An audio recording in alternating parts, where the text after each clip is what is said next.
Hey, good to see you again. Can you hear me today? Because I've changed my audio stuff. Hopefully it's better. Awesome. I got my nice desktop mic that I was using for streaming stuff, and I bought a boom arm for it. Now I can move it around. And I actually went and looked up what the actual stuff means in OBS. So I'm all set to go. So yes, welcome back.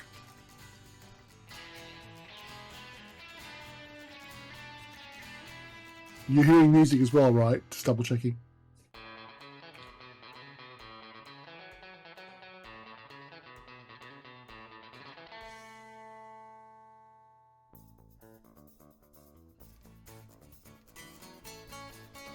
Awesome. Well, that is so good. As in good news, not. Well, it was good of me, I got it right. Hopefully some other people pop along as well and I can chat away and draw. But I'm getting right down to it. Get this page out the way today. Because it's drawing boxes, all the fun stuff.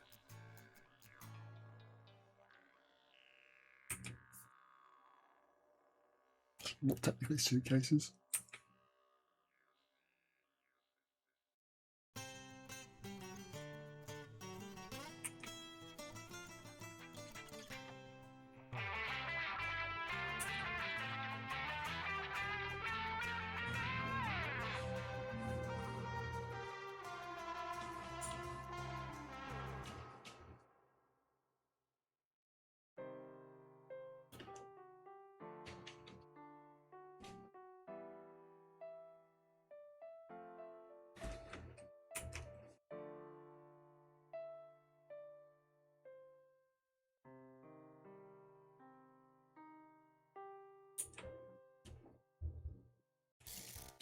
Now I just got to do a quick post to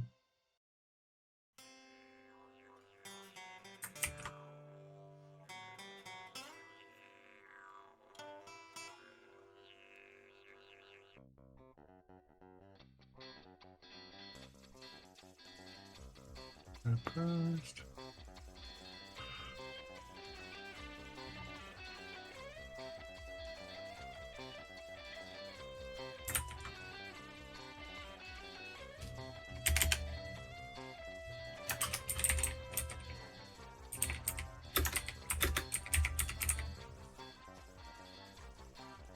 Well, the mic really picks up the keyboard, doesn't it?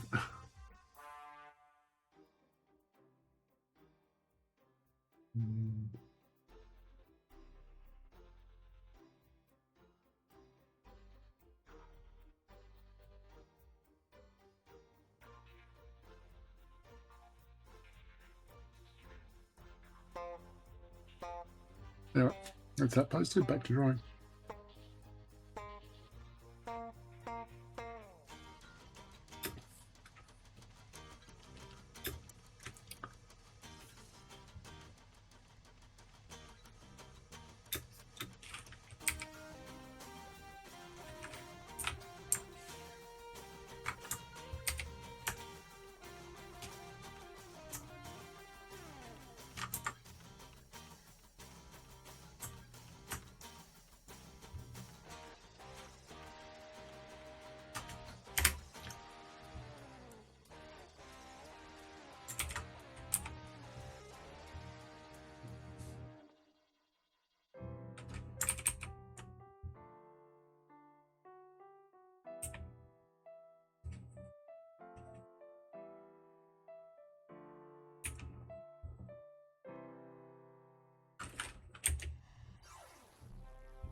You're 3 for 3.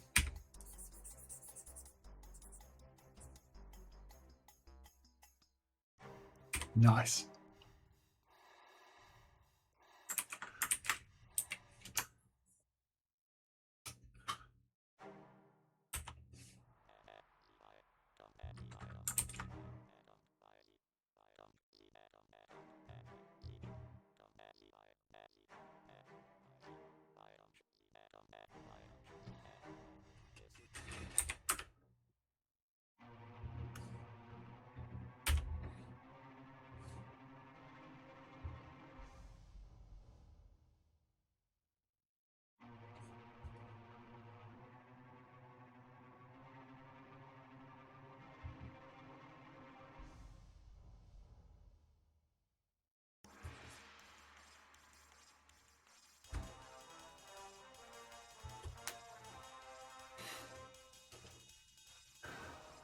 It's like a triple joke. It's down under and luggage being not taken care of properly.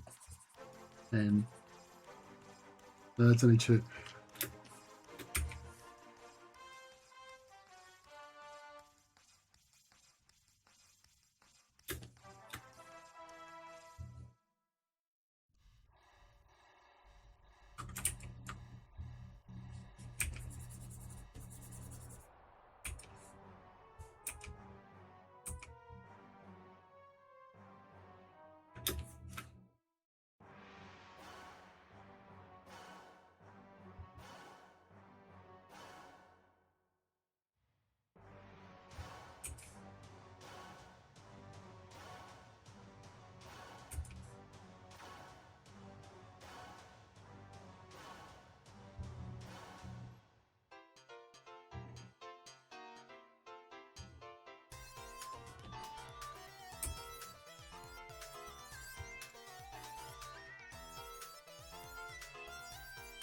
She's got a lot of stuff because I just think it's camera equipment and whatever.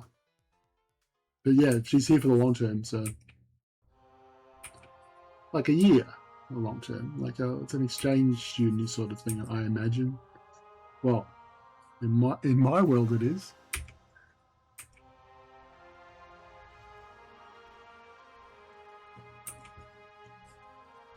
Until the point comes where they tell me I can't do stuff because of some TV show, I'm doing it my way.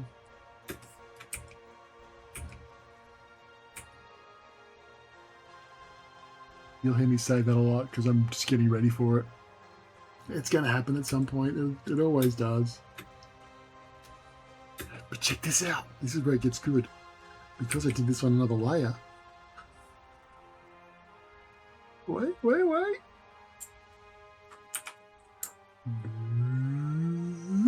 Oh, it's too big. Scale it down. Look at that. Let's work. Yeah. Let's just leave it at that. We'll put that behind there a bit. A little bit smaller. It's all a huge cheat now, but you remember when I ink it, it all ends up looking different. Oh good, I can move on to the next page in a sec.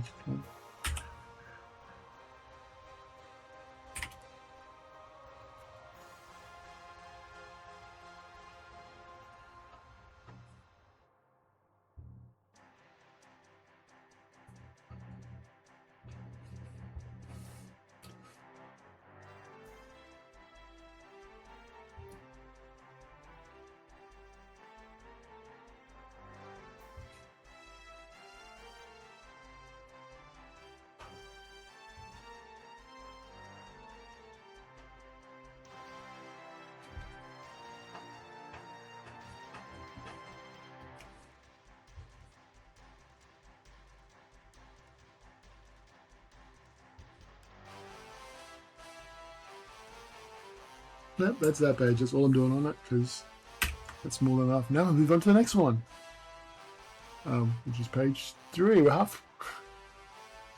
Sure, there's a song about being halfway there. I wonder what it is. I feel like I'm living on a planet. Here's the first Ginny page. It's been 3 weeks, folks, but now we're at the Ginny. I think this is the right page. Oh god, I gotta work this one out. This one's really rough.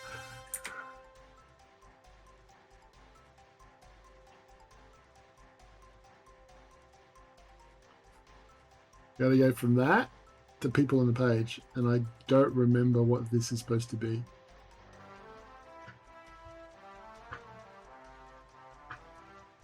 Okay, look at my script.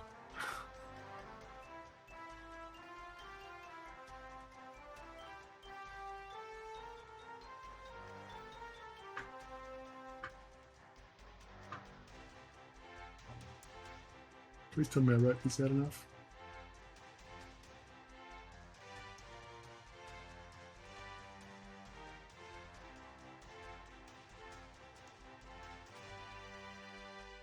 Okay, no, it's all good. These scribbles, this message of stuff is what I thought it was supposed to be. Okay, now we got those rough ones. We are going to, being me, just going to add another layer in, and I'm going to just make sure those shapes are, I think she needs a bigger shot there. Yeah, I gotta move these panels around because I'm just looking at what the text is gonna be, the initial plan for the text. I can tweak this a bit. It's not even a language, it's more like, it's like an Egyptian trying to read Mesopotamian hieroglyphs and trying to know what they are. It's like, yeah, I don't quite get it.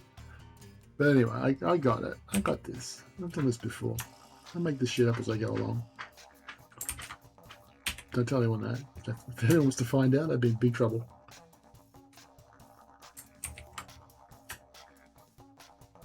What do you mean you don't know what's coming up?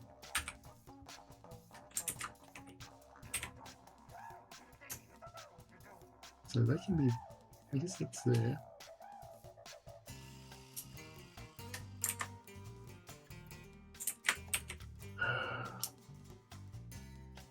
Well, they're roughly the same size. Do I need 2 panels there? I've got it as 5 panels. That's 5 panels.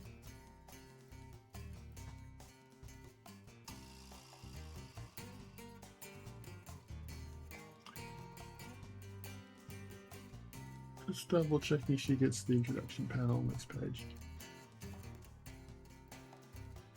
Yes, I think.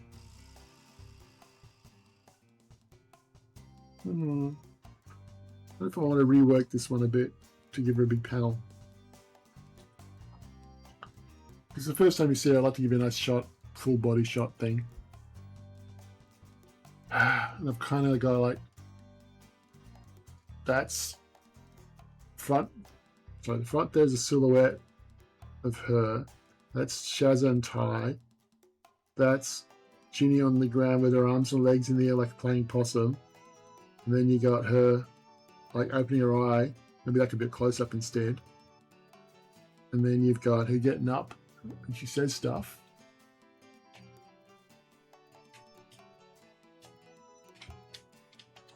There's a tight. Yeah, and I can make that one panel. Shazza, Ginny. Yeah, that can be one panel. Right, I'm going to rewrite this page a lot because I want it to be really cool. This is an important page.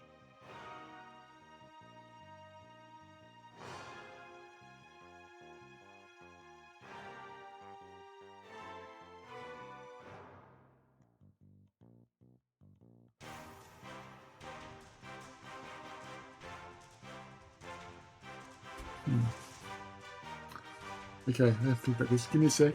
I'm going to get something.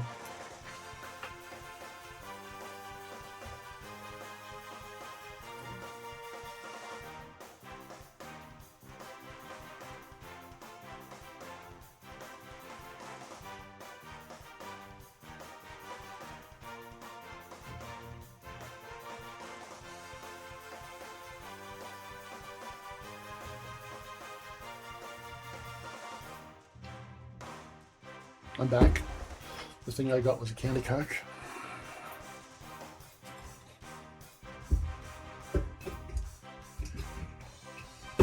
Yeah, you think a spider in the dunny's bad.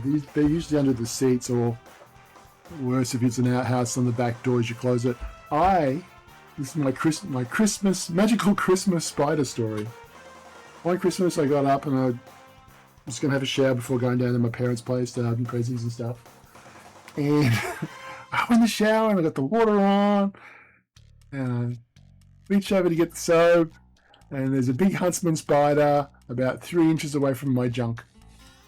So I let out a stepped back. Luckily my shower's decent size. Got outside and then relocated the spider. And when I say relocated, I killed it. You spray it for a bit if you want to get rid of them. And the rule is, if the spider's in a place where I'm going to be all the time, I get rid of them because they'll come back. So yeah, I sprayed it and squashed it with the end of a broom, squishing it until its legs fall off to make sure that it's dead. But yeah, spider, Christmas, shower, naked. Words you don't put together in a sentence ever.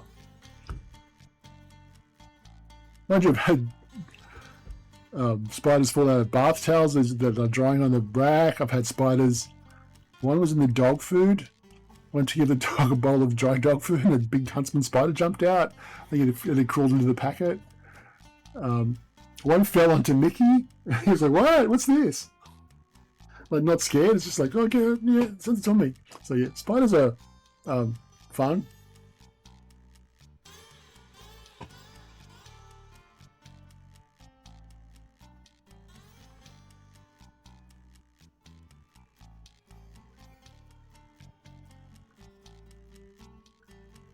But yeah, okay. Had a thought. First panel doesn't need to be big.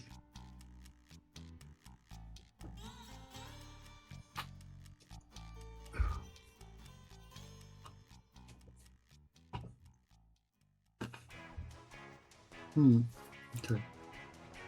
Let's not worry about panels now. Let's try a different layout. Quick roughs. He gets his big chunky pencil.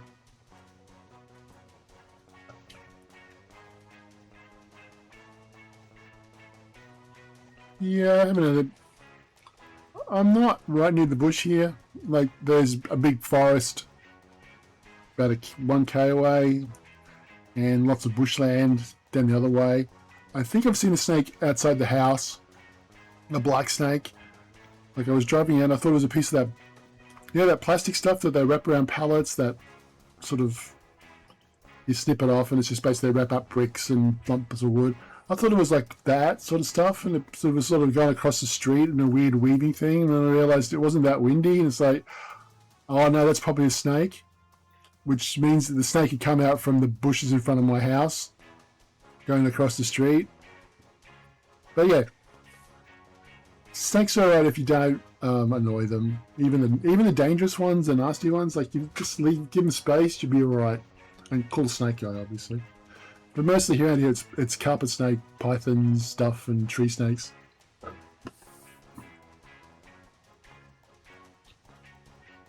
very blasé about that. If I had a snake in the house, I'd freak out. But I get blue-tongue lizards coming through my house all the time, like literally walking through the house.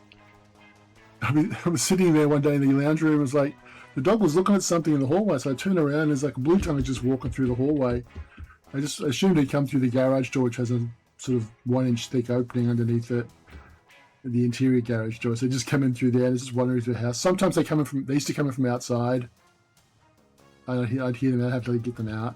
Blue tongues are alright. They hiss a lot and they get fat because they want to scare you, but they're very cute. I got a big one that lives in the backyard, well, passes through the backyard. It's about 1.5 feet long.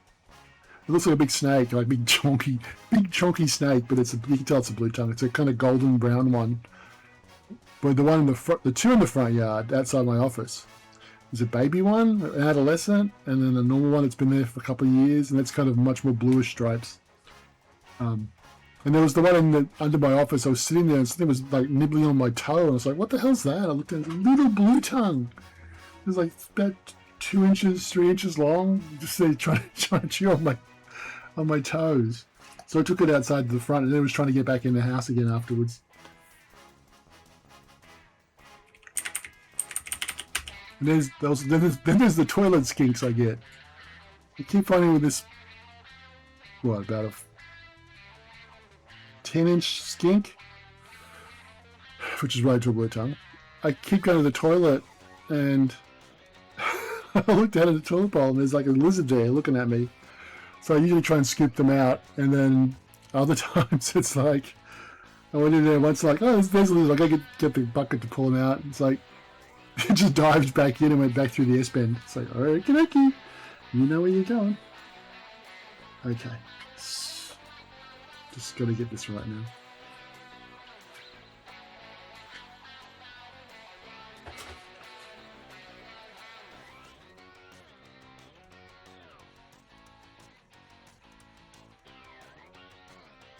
Boss Cass's boys know this stuff here. They find the secret of what's happening next. Okay, I've just got to focus now. This panel is important. This panel is important. But this one's even more important. Okay, what if I do it this way?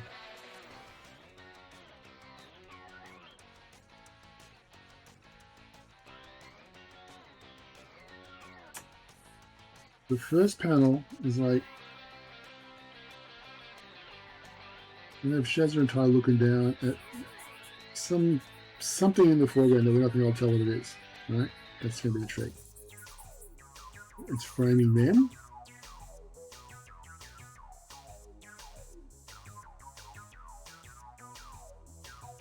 Speech balloons, they say their things. And then we're going to get 2 panels here instead, and this is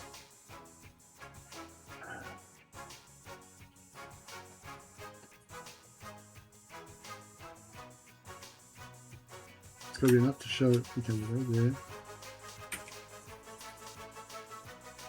You get the audio commentary thought process then today, be glad.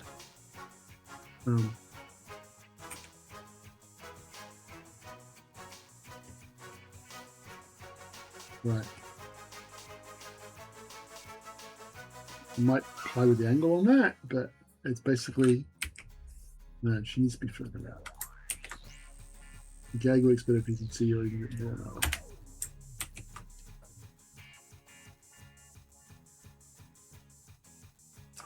I think I missed something.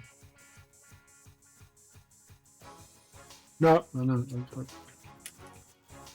just need to make sure.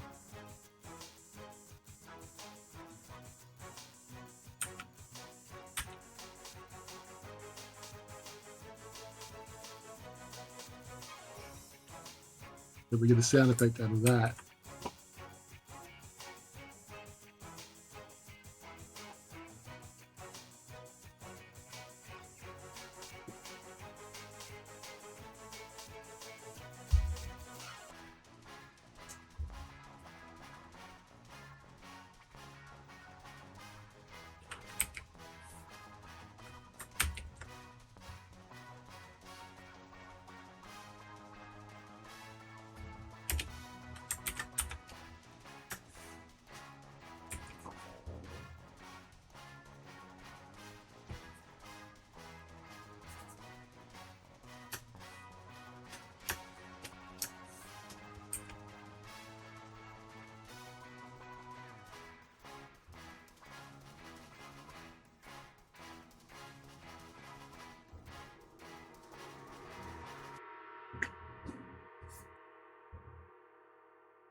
Probably should get some reference for her up, shouldn't I? I haven't drawn the character enough to know her off by heart yet.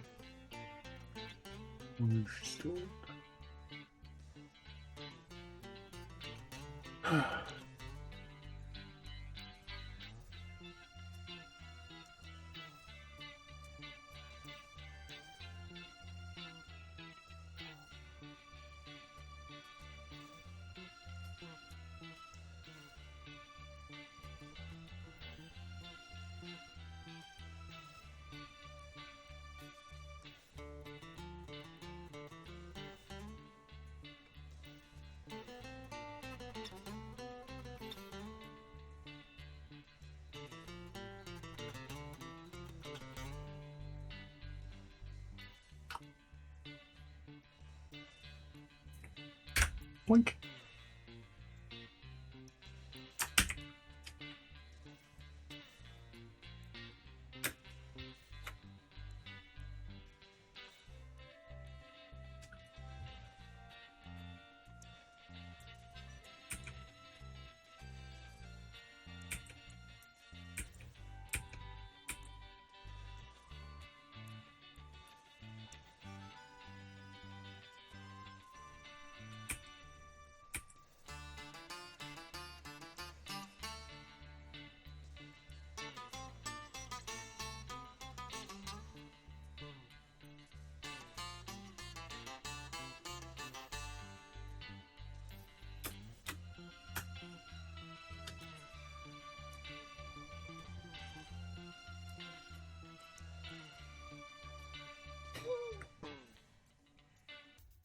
Here we go. Great question from Red Panda Game Kid.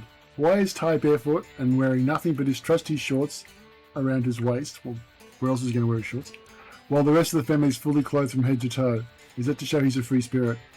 No, he's a surfer type guy. Like, he spends his time on the beach. And if you've been to Australia, like, yeah, nowadays he'd probably wear a rashie, but no, he just hangs around on the beach and he's, I guess free spirit is the term, but yeah, it's just that he's just laid back, unencumbered. I give him some extra details later on and stuff, just like the gloves. But I think the gloves are just like in my head, just so we can do things like catch the cold and hot boomerangs. It just made more sense. He did have shoes originally, so but we had this thing where we're going to have prickles that would stop you from going places, and you get shoes so you go across the prickles, stuff like that. There's a little bit of thought that goes into stuff. Most of it's like, oh, it's just cool. And the 10 days here, how you doing? It's nice to see everyone coming along. We were just talking about shorts. Actually, speaking of shorts, I don't know how many of you guys know this, folks know this, that we did the shorts for the Kickstarter, which are my favourite swimming togs. Swimmers, bathers, I don't know. Well,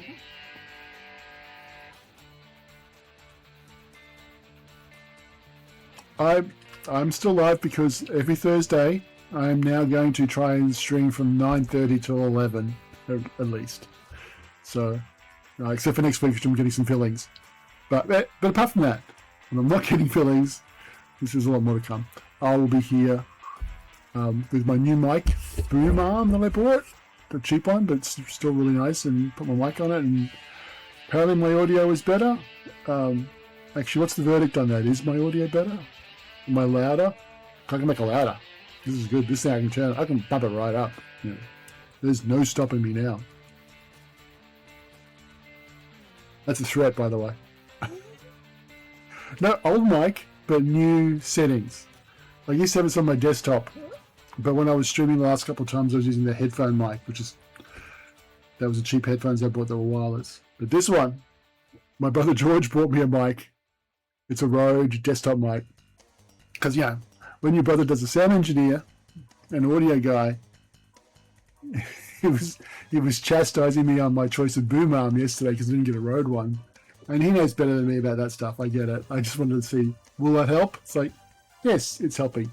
When this inevitably dies, I will get one of those nice fancy Rode boom arms. Yeah. But, yeah, there you go. Now, we get the most important scene in all of Thai history. Nah, it's not that important. It's me. There's a gag with. Okay, so where's Ty going to stand? We put Ty here. He's not important for this line, and then we want to have Shazza. She's front and center because she's talking to the thingy, and then we're going to have our girl Ginny here. Goes back to a script, even though it's only like 3 lines of dialogue. It's really important.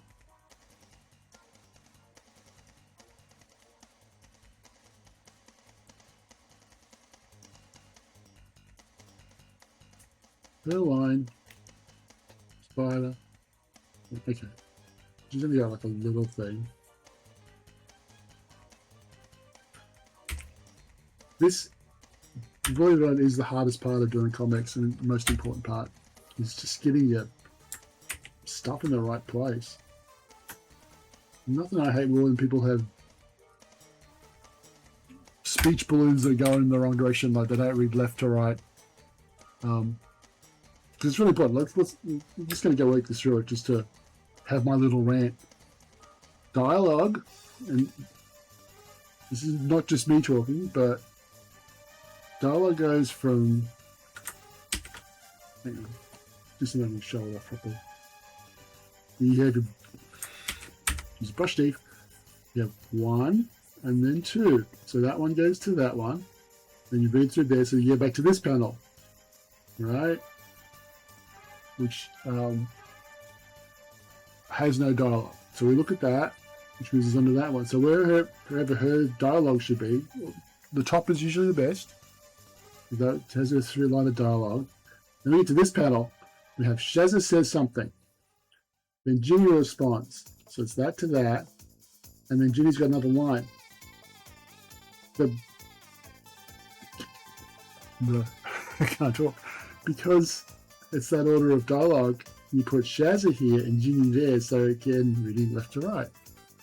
Different in Japan. Obviously, that's all right to left, and that screws things up for some people, I think. But it's all about making your lead. It really is. I used to read this stuff and not quite understand it when I first started out, but yeah, it's all about leading your eye through the page. And it makes a huge difference if you do it right. Okay, so we've got everyone there now. That's enough of a rough to fix up my panel borders, which I changed from the original layout.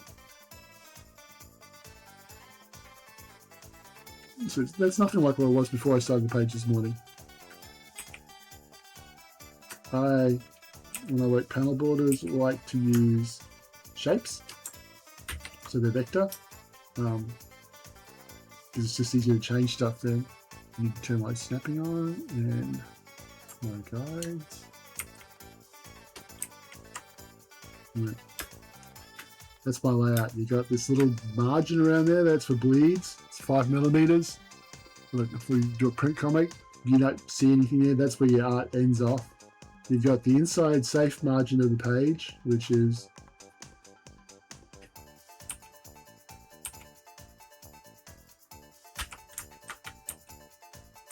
do you want me to like go active?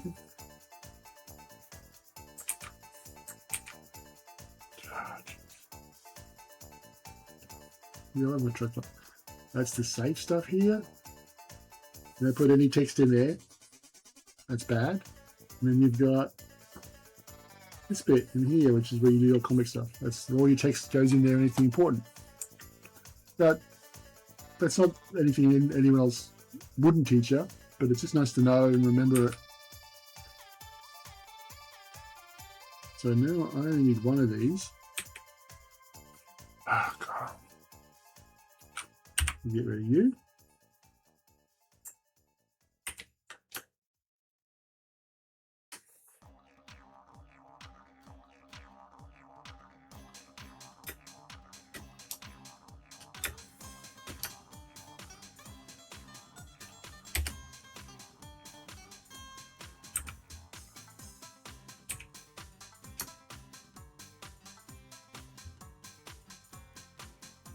Just don't see it.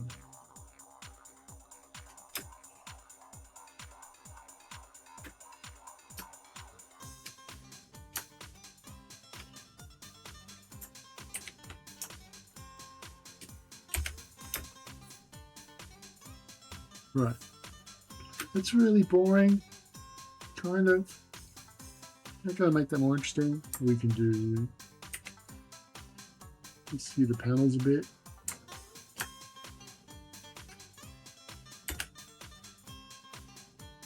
So that that's bigger.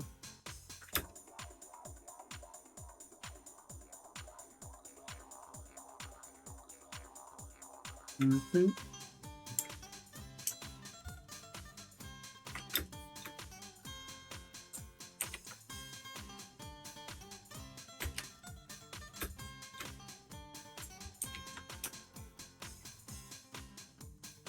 think also doing something weird, like just closing the panel off here. It might not seem like it does anything, but I find when you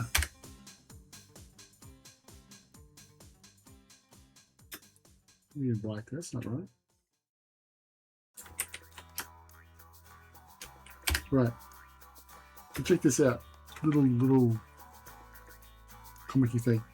Open panels where they bleed out to the thing make stuff feel, I find, make stuff feel more expansive and breaking out, less claustrophobic.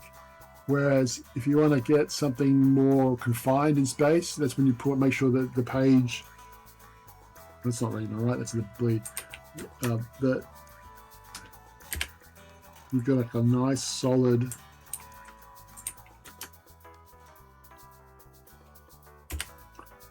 space between the page and the edge of the panel and the edge of the page. So that white, so that brings it in. Well, I want to do it on both sides, yeah, I'm going to get this. And if I do it on both sides,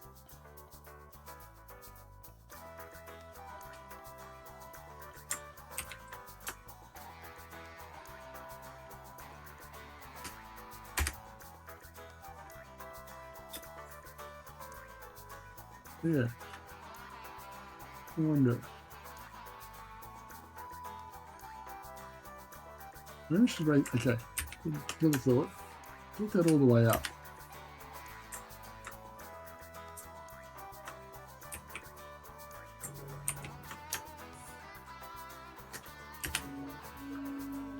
Maybe that's it. That makes it look more interesting. Then you got the enclosed spaces where it's like going to be all locked off, and then you open it up and introduce Ginny during the thing. Yeah, that's it.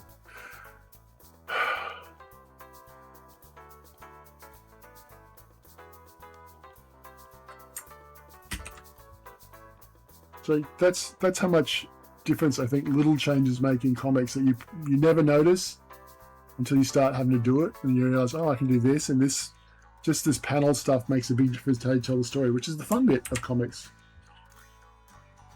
I mean, there's no money in making comics for me, but I just love doing it so much because the weird storytelling stuff. I mean, look, I just used to draw characters when I was in school. I just love designing things. I didn't even bother using them. And then friends said, you should draw comics. And like, I love comics. I just never thought about making them. And then you start making them like, oh God, this is really hard. Remember also that in those days, there was no digital stuff. It was all, you draw on paper and you got to find this comics page to draw on that doesn't let the ink through, and you got to have certain pens, and you have ruler sets and square sets, tick drawing stuff, and yeah, it was a lot harder. But once you put a comic page in, it's like, and print it, it's like, okay, there are two things in animation and games. It's in animation when you first see your stuff actually filmed and moving.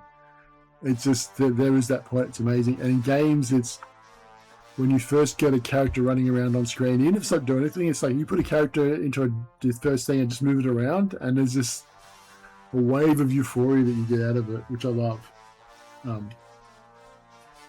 Until you've done it, it's hard to explain. Excuse me. But now I'm going to draw slightly less rough pictures now that I've done the new layouts.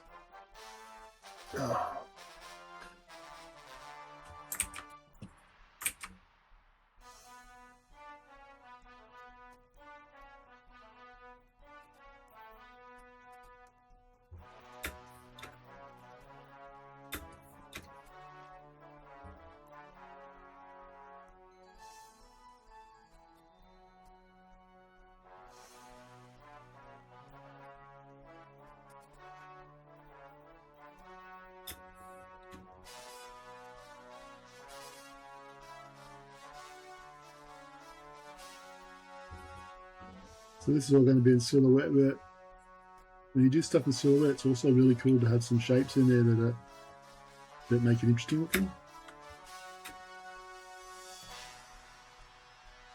Like in this case, I'm going to put in her Really, really boobs there, but I'm not going to do that. Her pouch. Oh, I didn't even think. She's a marsupial, but she's wearing a pouch. I'm so funny that I don't even know about it.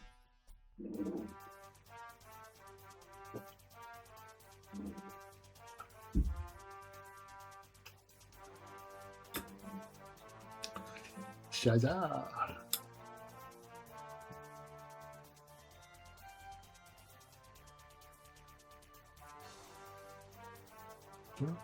Didn't load up any Shazza there.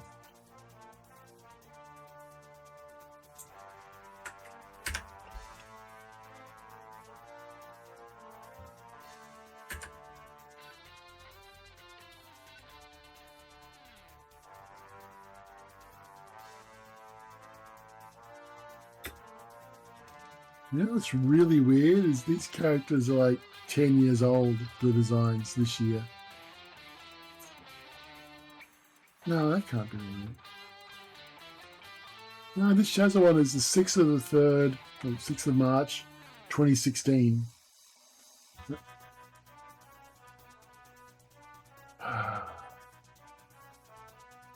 Yeah, 2016, wow. That went quick. I still consider these the new TY ones.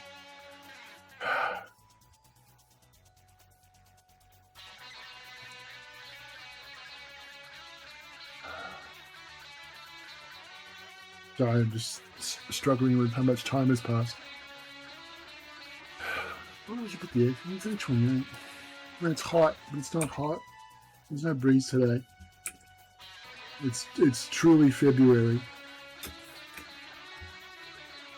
The worst of the summer months. At least in Queensland it is. You just get humid and hot. And it's not even that hot, but God, it's stinking humid. You have that for a month and you hit March, and then they get older.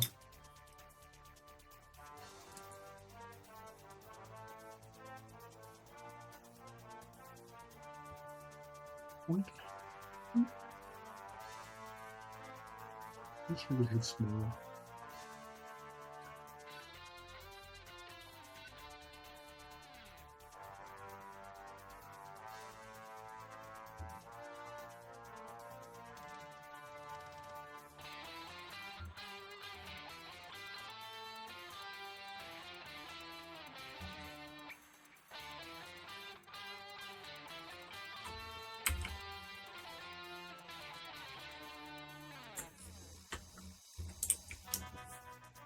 You know what's really weird? There's like so much of the stuff I designed for TY characters is kind of, I wouldn't say based on, but it's like it grew out of the stuff I designed when I was doing animation course back. And now, well, hang on, 40 years ago? 86. No, 86 when I finished. 87 or 88. It would have been when I was doing the first stuff. 89? 88, 89 was when I was doing the first. We were doing this student film with animal characters, and there's a newsreader character. It's like a lioness who was so Shazza coded, proto Shazza, even though she's a lion, but still the same sort of face stuff and things. And obviously they did the frills were for like one of my assignments. And it's like superhero Batman frill. That would have been 89, it had to be. So it's like a superhero frill where his hood, like his superhero mask, cowl, was actually the frill hood. And he flew around his little wing thing, glider. But it was basically the same frill designs, same claws, same proportions as that. I got an honours for that, so that's why I went back to that. Like, hey, someone thought it was good back then. This should be the thing I use.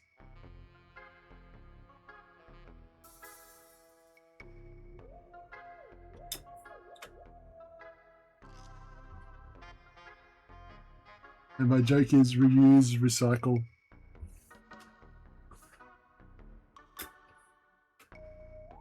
The file's even called TY 5, TY number 1.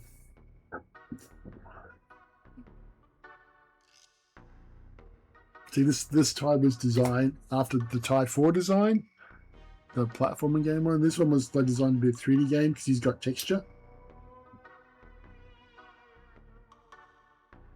Like leathers and shit.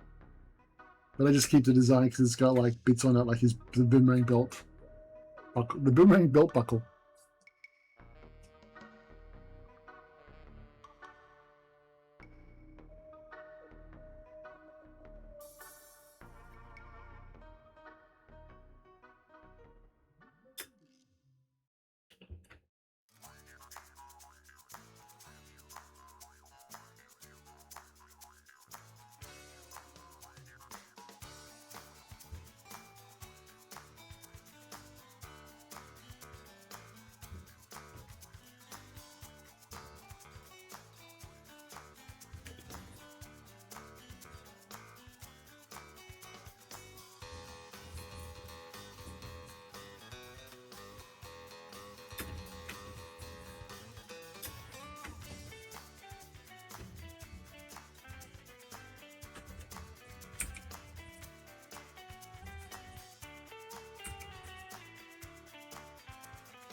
It's better.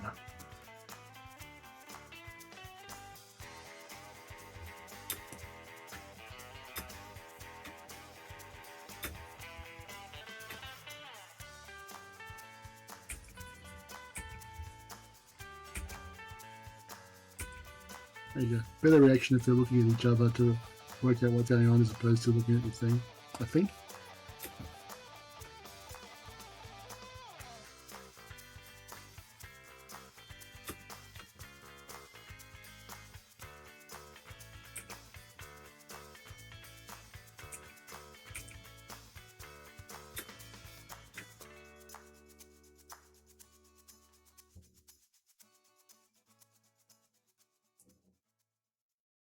Oh, I'm sure we'll see a new tie somewhere.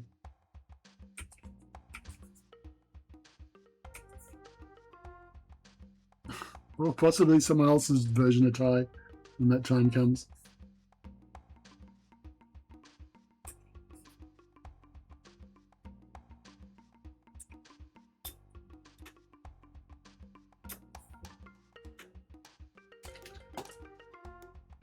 Ginny, Ginny, Ginny, Ginny, Ginny, Ginny, Ginny, Ginny, Ginny.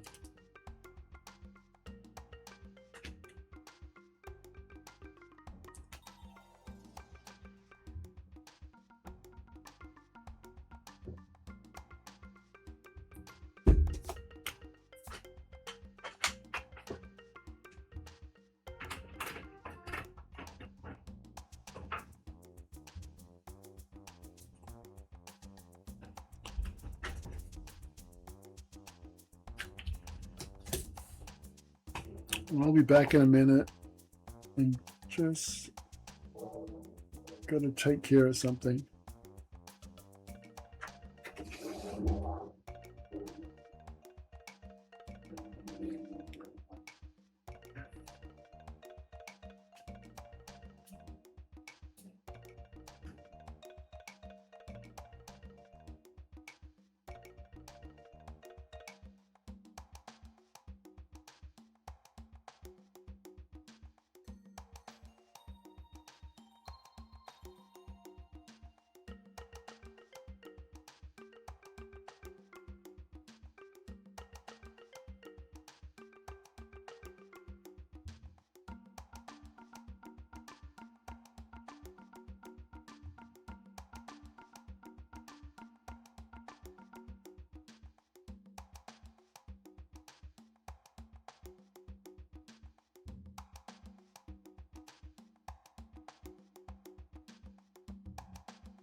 And I'm back.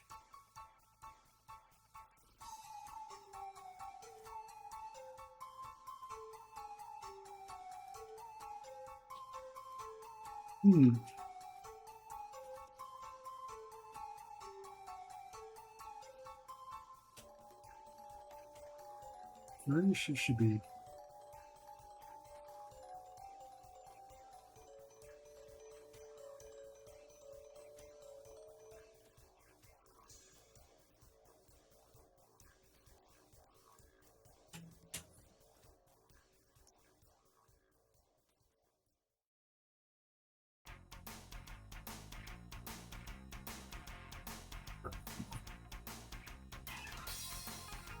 Move that way.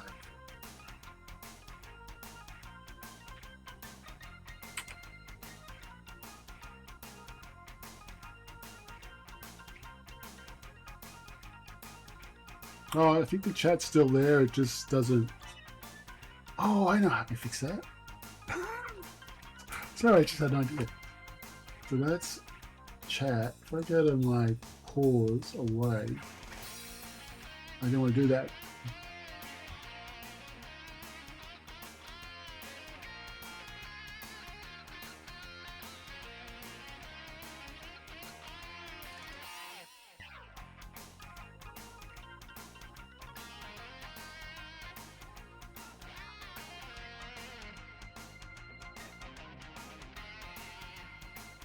Sorry, I'm going to be deleting it a few times. Bear with it.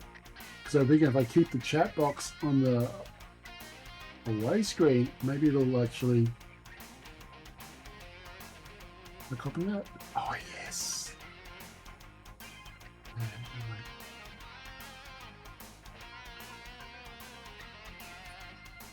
I can leave the chat there.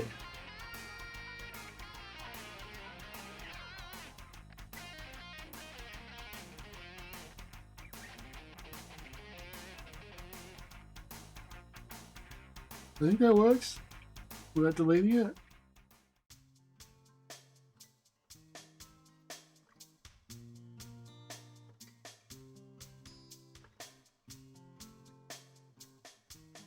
Oh well, let's whatever. I'll fix that up some other time. It's got other issues I got to fix up anyway. Back to drawing.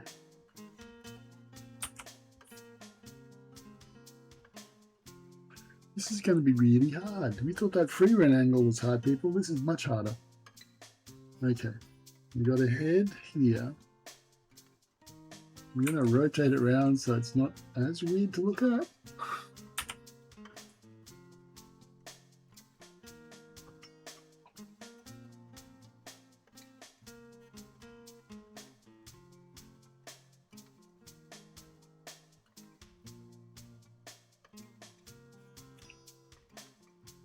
So right, so while I'm struggling with this, hit me with some questions, people.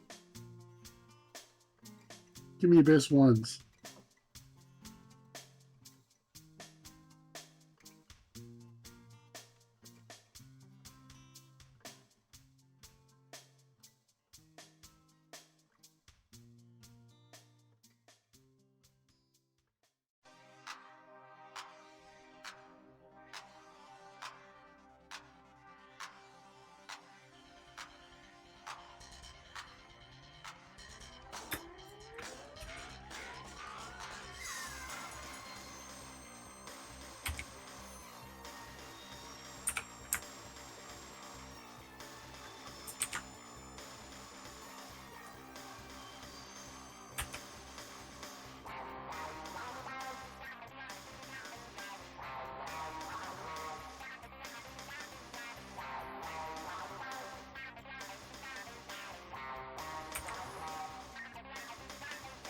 Oh, I screwed that up.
Yeah, but she's supposed to be dead, so dead symbols. That's my logic.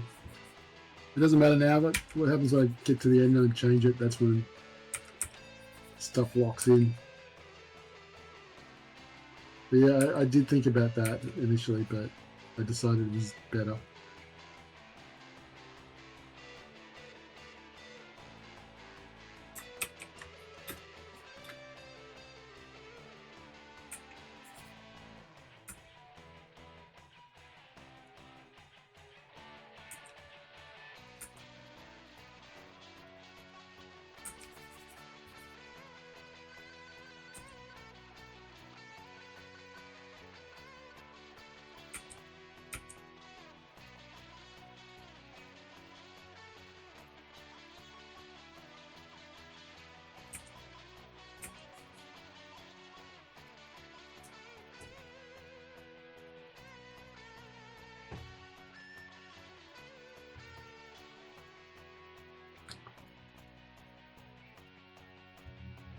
Did I say Sly's last name in the previous stream? I did, but it's not an official name because I haven't decided on it fully, but I think Sly's family name is Van Diemen, which is named after Van Diemen, who discovered Tasmania. Tasmania was originally called Van Diemen's Land. So yeah, Sly's parents are Sid and Nancy Van Diemen. Theoretically, all that could change because once you go to put anything in a game and stuff, it goes through these copyright and trademark checks. So stuff has to get changed at that point. There were a lot of characters in TY 3 in particular that, because we did all the legal checks for him, had to get changed. Like Steve couldn't be Steve the Stegosaurus, which was the original name I wanted to call him, or his name, because there are apparently gummy vitamins for kids that are Steve's Stegosaurus vitamins or something in America, so that had to go out, which is better because, well, which led to Goobusaurus, which is way better name anyway because it's a weird thing and it stands out. But yeah, so they have a name, theoretically, technically unofficially, but officially, yeah.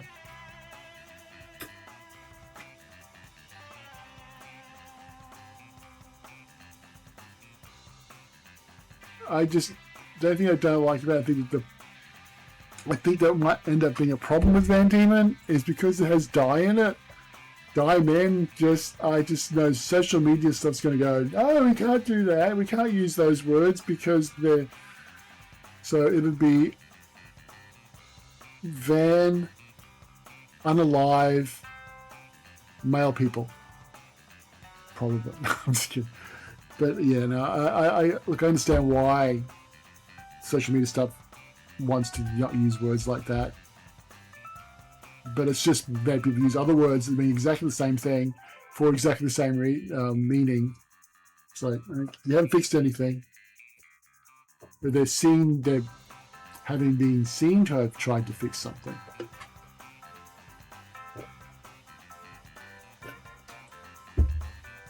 But yeah.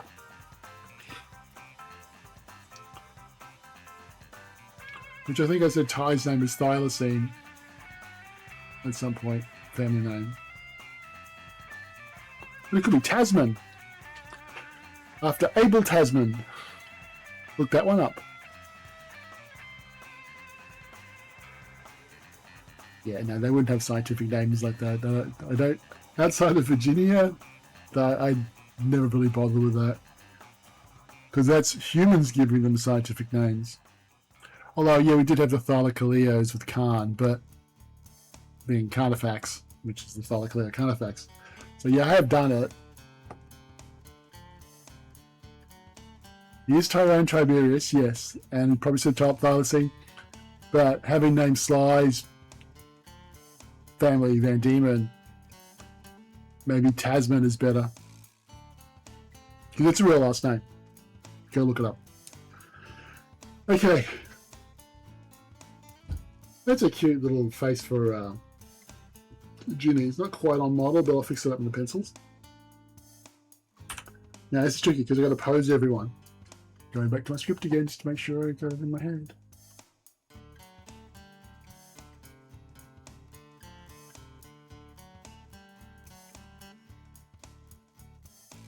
No, it wouldn't be Van Tasman. It would just be Tasman.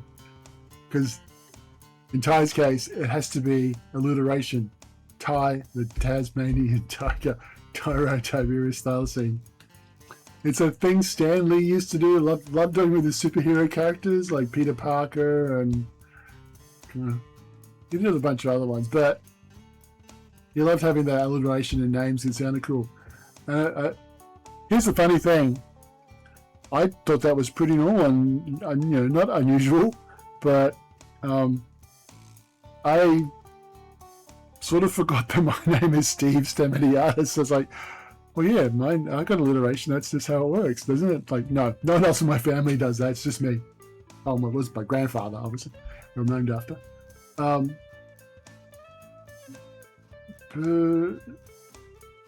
No, I don't know if Betty's got a middle name. Speaking as a guy who doesn't have a middle name, it's not necessarily a thing that everyone has.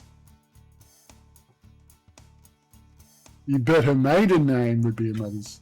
No, why would it be? No.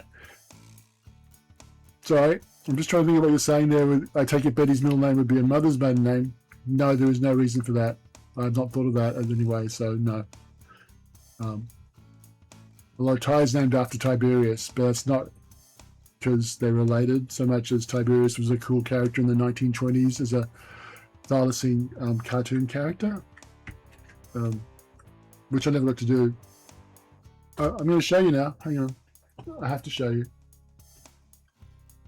Let me get to my thing.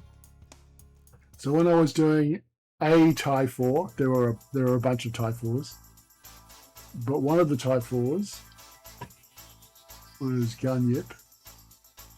Is that WIP? No, that's that term. Wait. Can't see. I think it was WIP.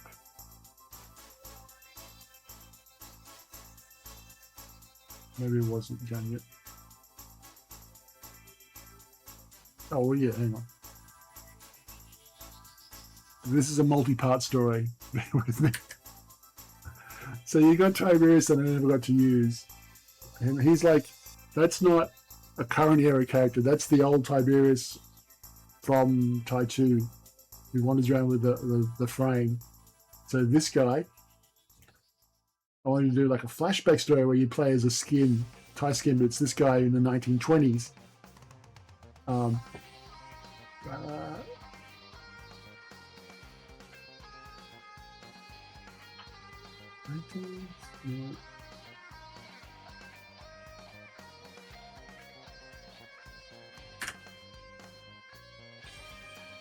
So there was this version, which is pre-Cuphead, like doing it as like a Mickey Mouse style, The Adventures of Tiberius the Tasmanian Tiger. So that's another dumb Steve idea that's not going to go anywhere. But he exists in my mind, and that's all that matters. So yes, there you go, another Secret Ty character. Yeah, Shaz's last name to me is Dingo.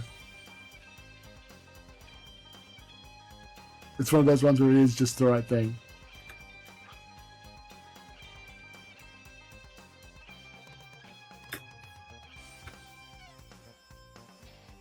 Because I want Shaz to have a smash repair. What do you call him? Body panel works. What do you when you have to fix a car up and it's been in a crash? That's a smash repair. So I want Shaz to have Dingo's smash repairs because a ding is obviously when you ding your car, it gets hit. So Dingo's isn't it leaves. There are some panel beaters and stuff called that, but it'd be Shaz Dingo's car repairs because the Dingo's. Play on words. God, it's a dad joke. Yeah, it'd be Sharon Dingo, but she's Shazza. Right, so.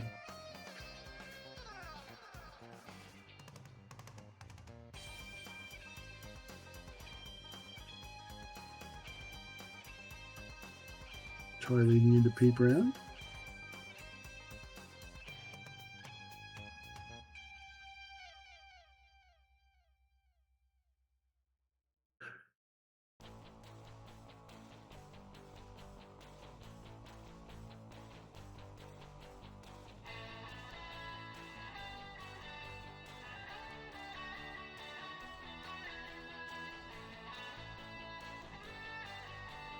thoughtful tie.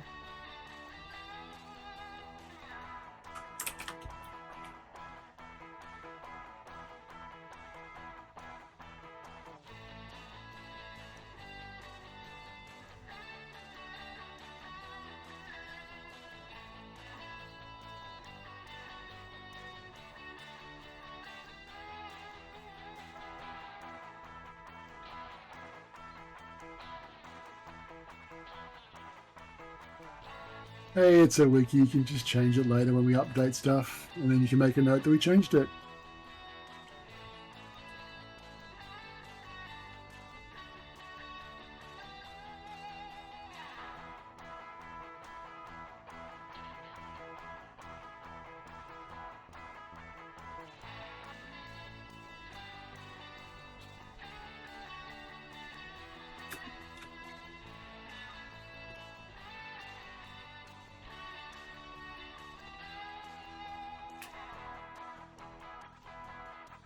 Here's a little fun tie fact that I've had to tell some of the people working on tie drawings. Always try and draw Ty's tail facing the opposite direction of his head, because otherwise it looks like a penis. There. Probably didn't need to know that, but it's good that you know it.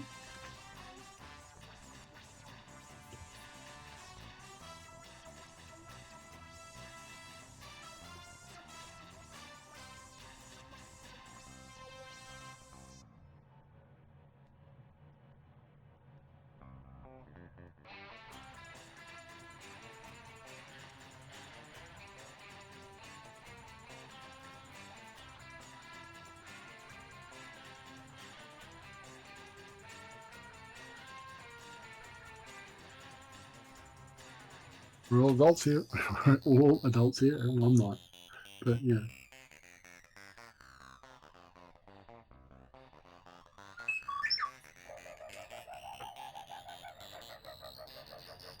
Oh, I've got a parcel coming.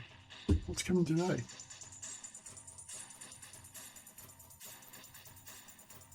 That's weird. I don't expect it. I'm not expecting anything today.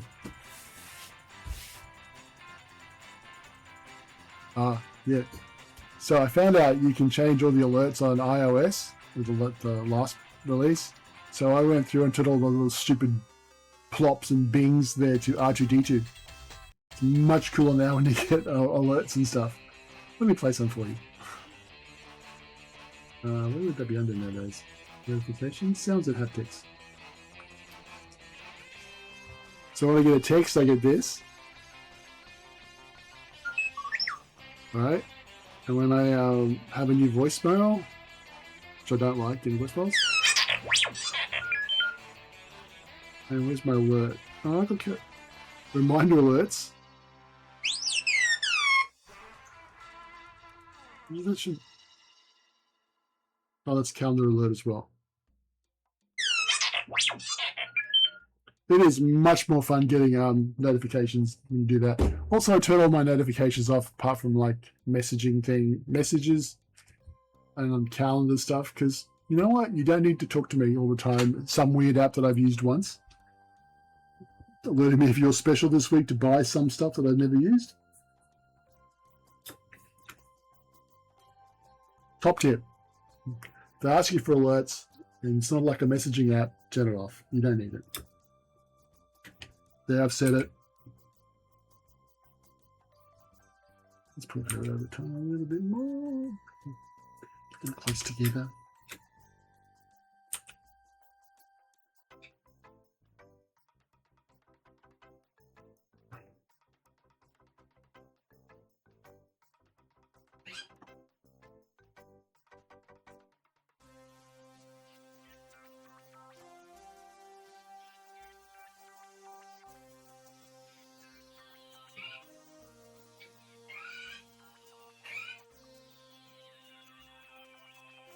Try to work out what bird I got outside the window. Squawking away. It's probably a honeyeater or a damn noisy miner.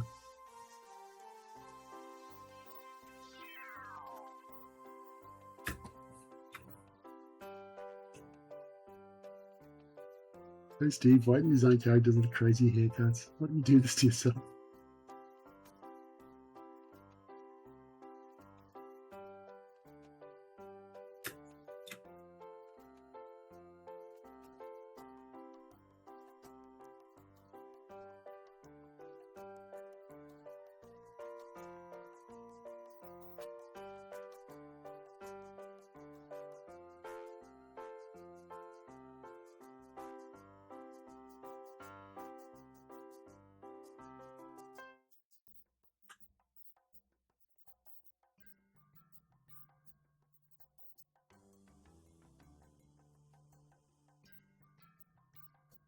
Oh wow.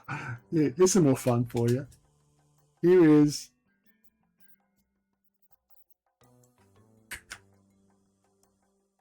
that's Shazza from 15 years ago. Well, the TY 4 design, which I don't like the face there. And then you got one from about 5 years after that. So just like that.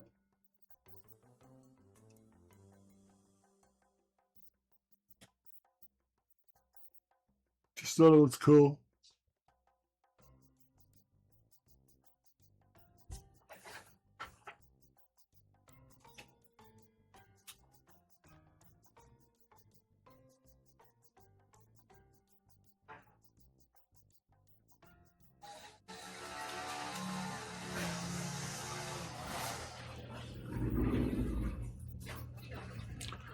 Yeah, great. Next door's trimming the hedges. I'm going to shut my window, it's going to get hot. No, should be aircon on.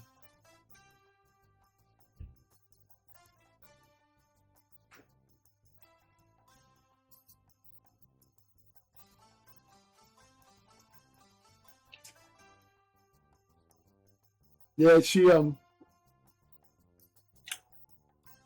went short because I was growing her hair out through all the different games. So she starts off with short hair, and as you go through TY 2, 3, and 4, hair gets longer just to show progression. And I thought, yeah, she'd give herself a haircut.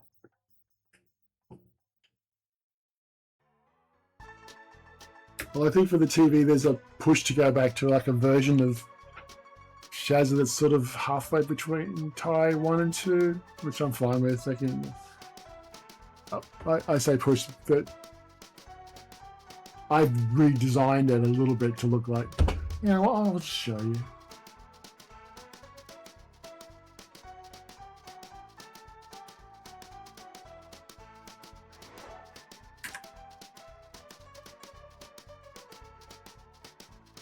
So this is the Shazza we've been using for the TV show stuff. But it's going to go in the documents and stuff. It's not like it's what they're using in the show. It's just we wanted some character art, and like went with that one. So it's kind of a mix between TY 1 and TY 2. Oh damn! I was really going to give you like some crap for that. I love you. But yeah, new Shazza. We go. I can show stuff because it doesn't matter. It's just old TY stuff. There's a Julius. Wanted to do the blue coat in TY 2. Didn't have time to do a new model for it, so I didn't get to use it. That's how these things go on all of the game stuff. We got like the new Lenny with his little hat and his name tag that doesn't say his name. He's going to get used to the show a lot because I love him. He's just so useful to like make up bullshit with. We got Ken. He hasn't changed much. French tuck though.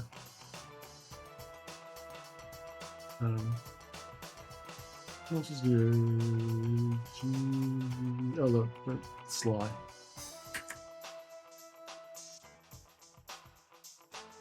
And because it's like retelling the stuff, Sly starts off as a bad guy again, like he did in TY 1. It's a retelling of TY 1 pretty much.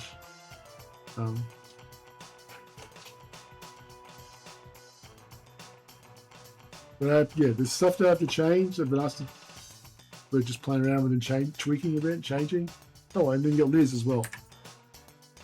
Liz from the comic. Liz the second from. She's one of the koala kids from the first game. She's going to take over doing. She's the young Julius helper.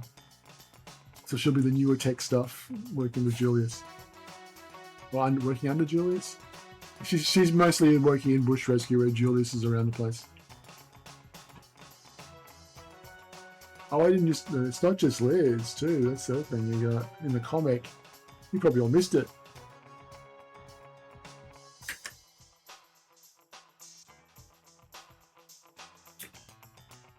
Katie runs the ice cream shop in Barramundi. She's in issue 2 of the Doomeranger. Just the background of one panel where Dennis is ordering something.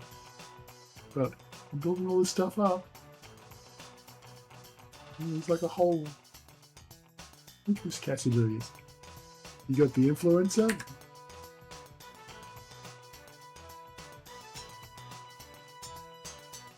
The Casserade Miss Cassie? She's related to Boss Cass, but yeah. No, Ty is still 22. he's always 22. That's the way it works. Their ages don't change, even though the kids grow up. Oh, yeah, and everyone's favorite replacement lizard. Wait, I actually got a load up, don't I? Tuffy, which is short for tail fluffy, or fluffy tail. So tough, fluffy. I'm not giving away too much. It's pretty obvious that that's meant to be from the tail. How we get to her there? That's a different story. But she exists, and she's not the same as Fluffy. She's just genetically the same as Fluffy, but not really Fluffy. What else can I show you? What do we get? Oh, we got the new Naomi. We need to use her anywhere yet. But I'm sure she'll end up hanging out with Ginny eventually, because they feel right as friends. Yes, just like Sesame Street and Elmo turning 3 every year. That's just the way it works. Bart Simpson's still a 10-year-old after 30 years.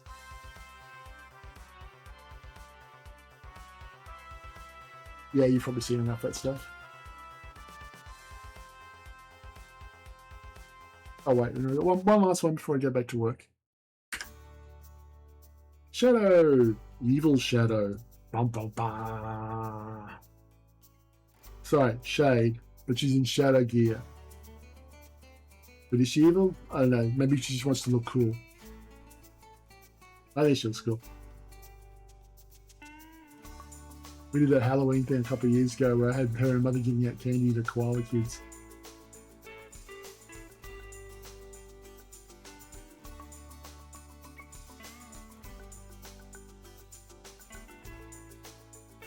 So there you go. There's a bunch of I'm always doing stuff even if it's not going anywhere.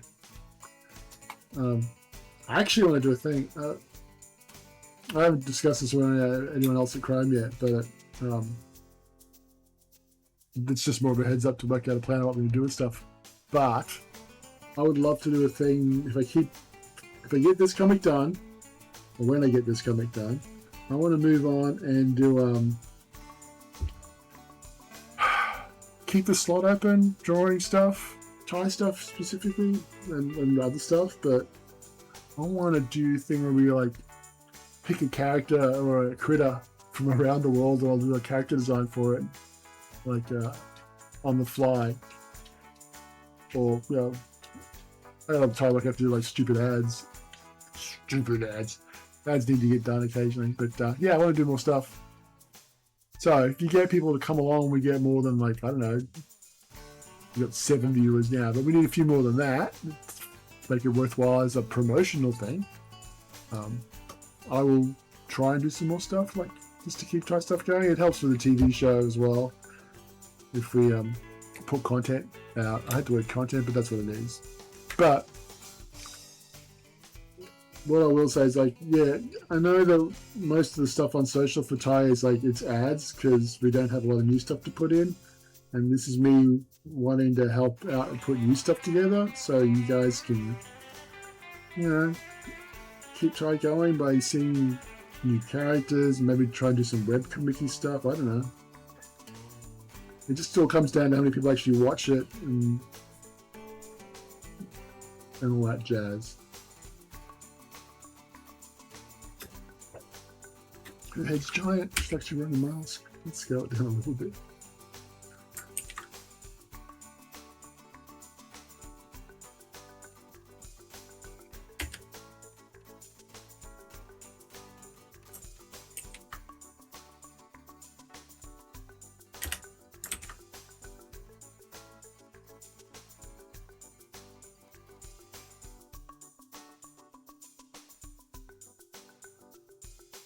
Yeah, think about when the Ty first rides Bull and Maury's talking about, you're not going to ride that. And Shaz's like, oh, he's just a big pussycat. That's about that is closest to one-on-one you get.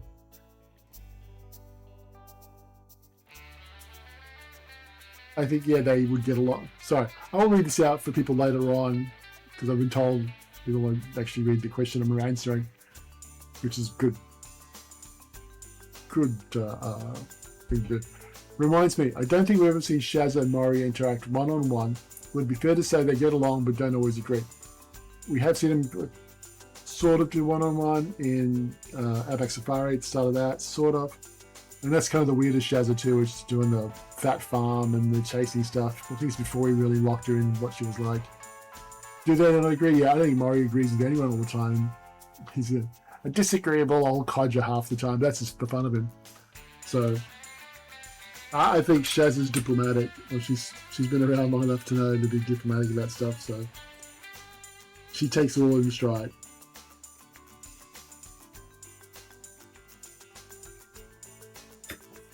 Hey, let's start penciling properly. There we go. We got roughs now. Check it out. Look at that. That's a much more interesting. There we go. This is the rough that I was planning on doing this morning with the layout, and it's like it's kind of alright. And this is where we're at now. That's much more interesting, I think. Okay. So now I'm gonna put that layer down there. We're gonna darken it a bit, and we're gonna add our pencil layers.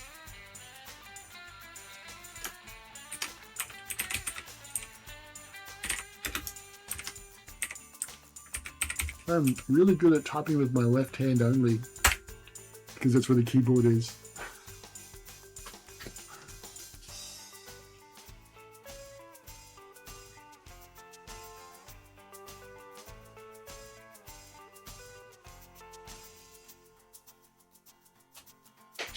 Oh, I'm going to ask again, where did people come to hear from? Like, how many people would have, if I get a show of hands, would be nice, just for people actually in chat. How many people came from, like, Blue Sky notes, the Facebook note, or just the Twitch reminder? Because it just makes it easy to work out what I want to actually, where to put the notices saying I'm going online. Just so more people know. We can keep it like friendly like this. I'm happy just doing it because I'm doing it, really.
I'm very sorry I can't help. I'll put you out as no available data.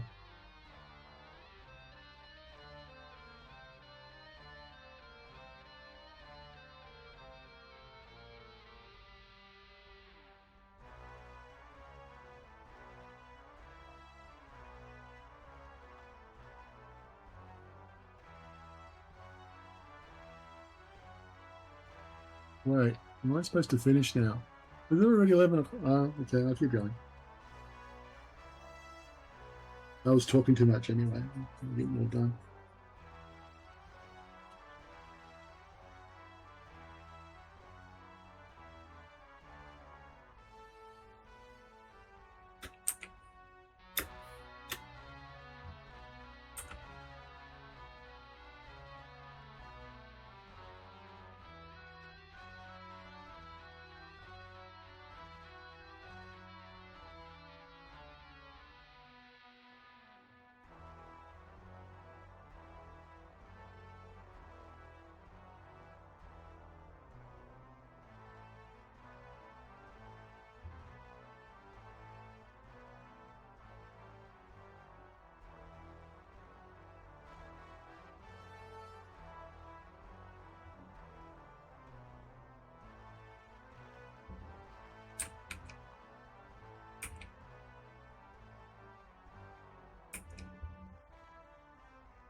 I got a question for you.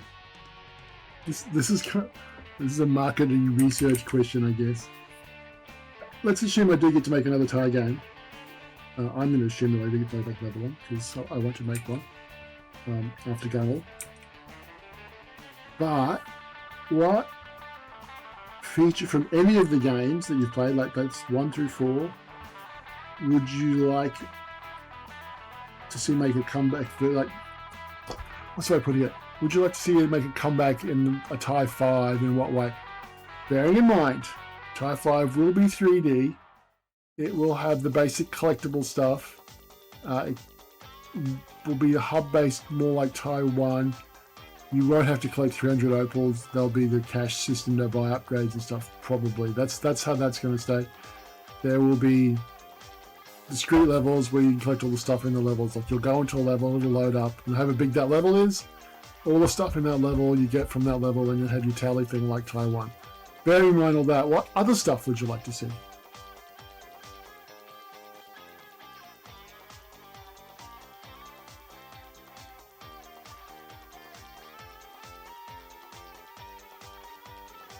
This is a good place for you guys to say what you want to have.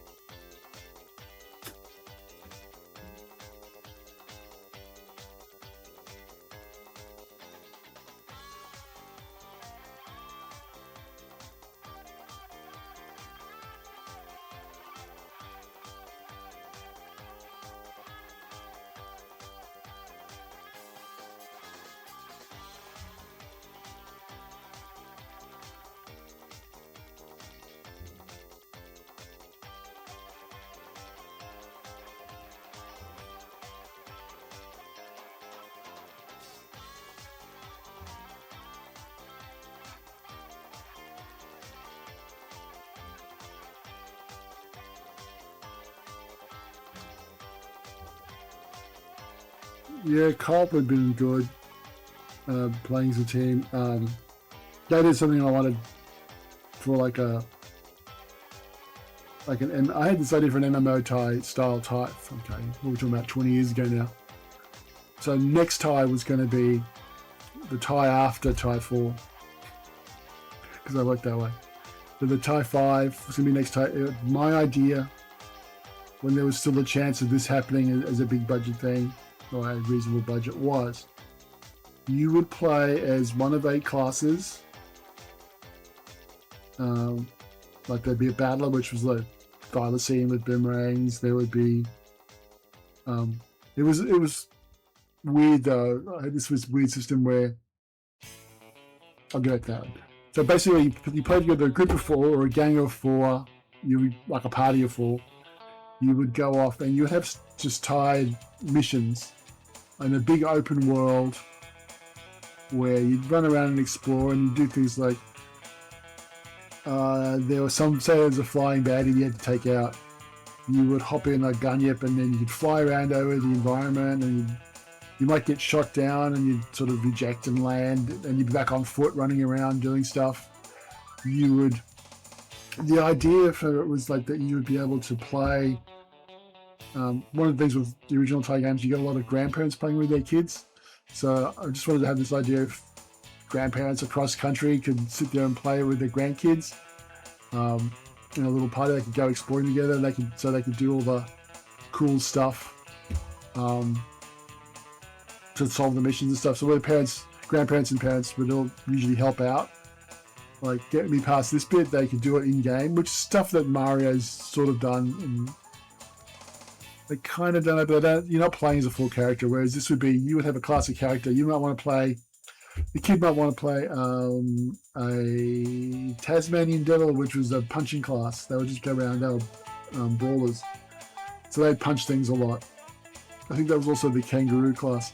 So and basically that is you can meet up with other parties and you can have like little factions going where you could either help out other teams or it'd be like a team of bad, good or bad was all relative to things. Like you could be a team of lizards and goannas, frills.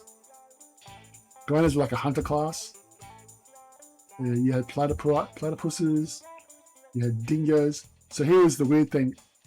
The male and female of the class are actually different animals, which I wouldn't really want to do it that way. I'd want to have just male and female thylacines and male and female dingoes and do that. But it was just like me trying to like make it smaller as opposed to bigger, but it didn't really. I sort of would have had like 32 different classes, 30 different things to do, which would have been wonderful to play, but there's no way in hell we were ever going to make that. But the thing was, like, the battle class was male battlers with thylacines, female battlers with dingoes. So you would get. I want to show you the characters because these designs I have ended up using because I really love them. They were done just after TY 3. While I was working on TY 4 and just before we started doing the Star Wars stuff. If I can find where I've got it though, that's the tricky bit. New TY token over.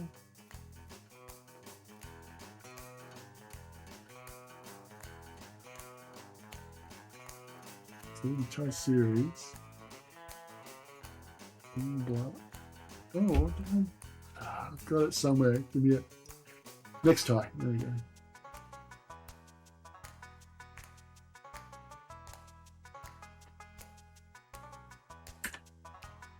So you got like the Battler Dingo, and then you have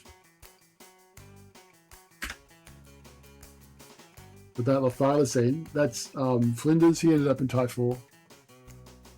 The Silverhead Dingo doesn't have a name. It's not Shazza. And then you have stuff like engineers. There's a Casso, and the engineers, their little pets were little nanobots. And that's also where this comes from. You have a different color scheme here, but that's basically Koala Engineer with nanobots. And then you had stuff like Boxer, which is a kangaroo. She's going to appear somewhere. I think I've got a version of her from another comic TV show thing. And then you got the Boxer Frill. Obviously, the Frill, they have their special weapons and stuff that power up like any JRPG. And then you had my favorite character. This would have been the one I would have played. The Ranger, which has a pet, and that's a flying fox. That's Ginger. No, it's not Ginger. That's Blossy. She works with Ginger's ginger beer thing. But then you have the Goanna version. They got cane toads, and then you got the platypus, which fires projectile stuff, which is also the Thorny Devil, about the same class. Then you got Thumper was the punchy one. So you get the Thumper, Tasmanian Devil, and Thumper Wombat. And then you got the Summoners, which are the Gubosaurus, and the Bug. So those two ended up being in the comic. Like most of this stuff had gone in the comics because I just love the designs I did. I was so happy with them. But yeah, that was a TY multiplayer. That's not going to be TY 5. There's no way in hell we're going to get the budget for that. Which is a shame, but probably good. We did do a test thing where we had like, you might have seen the video on Facebook where we did, it's like the Mario 128. It was like, it's thousands of, we first started off trying thylacine customization, so there's different clothes. We're just trying to work out how to do it on, at the time it was PS2. There's no way it was going to be a PS2 thing, but we're just using that as the base because that's where we had stuff done. But yeah, that's multiplayer TY. As for the other thing, like the next one was let's see all the boomerangs. You have all the strengths, weaknesses, and use across the whole game. Yeah, the chrono rank. That's just we never had time to actually finesse stuff in the first any of the games. We made most of TY 1 in a year, even though we spent a year trying to get a publisher, and then we had less than a year to make it because we were. It was under film funding at that time, so like EA didn't fund us. We had to get the funding and insurance for funding, so that if we had missed our shipping date, which at that time was, we had about 6 months like it would have been February the year after we actually shipped. If we missed that date, we would have lost the rights to all of TY and everything to the insurance people. So we were very keen on making sure we got out on time. And with EA, it was like, if you get out for November, it'll sell better. So, yeah, we didn't really have that much time to make all of Taiwan. And we didn't have any tools because it was PS2. So there was stuff where we had memory issues that we couldn't find out until we actually put a level together and then put a run in on PS2. And then we go, yeah, no, you can't run this. You haven't enough memory. So then we would just cut stuff out without knowing how important it was. So yeah.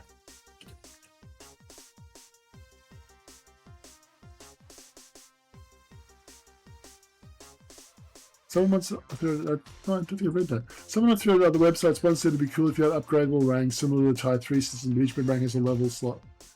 Yeah, but isn't that, we did that kind of in TY 2 where each rank had an upgrade one, but you couldn't go back at that point. It wasn't slots, but there was the rank upgrade thing, which meant there was 2 ranks for each thing. One being the original TY 1 ranks that you could upgrade to TY 2. Again, that's just coming down to time to actually finesse all that stuff. That's it. You can put all stuff in quickly and it's there working, but making it actually fun and work in a game, that's the hard bit, unfortunately.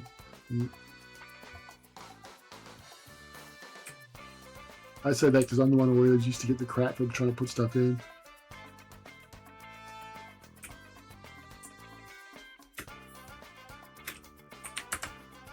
But to be fair, I did try and put stuff in. I need to get a drink again. I'm talking so much, I'm thirsty again. Back in a second.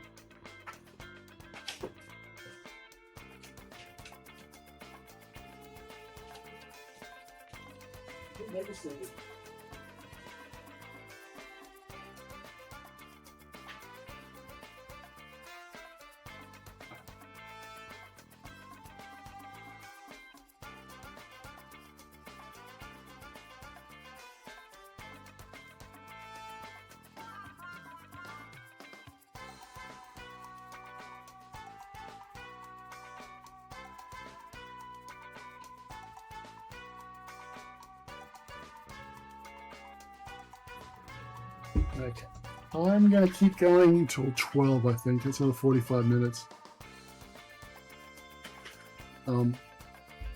See how much I can get done in that time.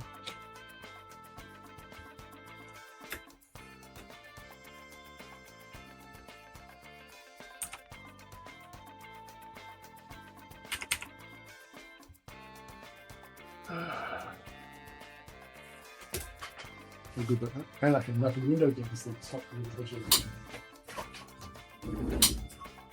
I wonder what's coming at 11 o'clock. Anyway, Ginny is looking cute. I think she's looking cute. She always looks cute. They all look cute. I do cute. It's my thing. It's my particular idiom. But now I need to do a bit of shazza.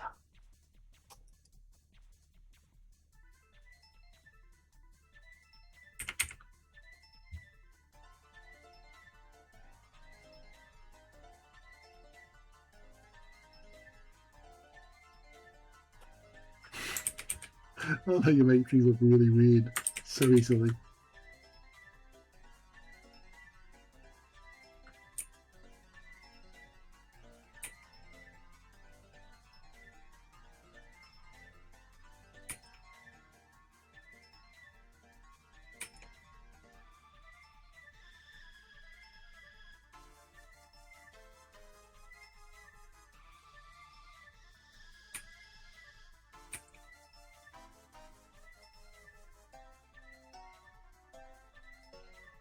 Eyelines are so important.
Look at Sly's not cute. Look at him, he's so cute.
Wait, excuse me, are you saying that this is not cute?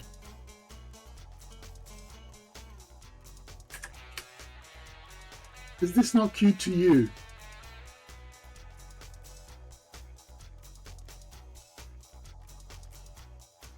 No, I mean, technically that's evil Sly.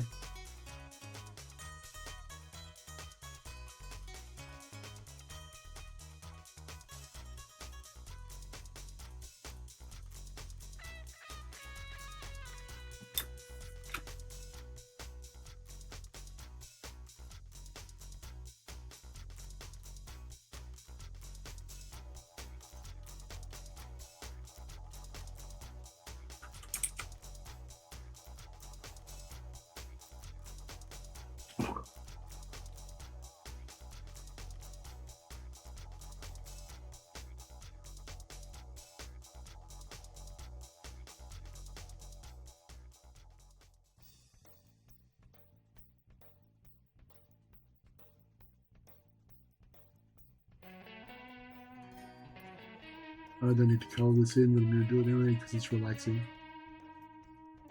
And sometimes you just got to do the relaxing shit.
You'll be amazed about with how much of this actually picks up in the inking phase.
He's dead, wrapped in plastic.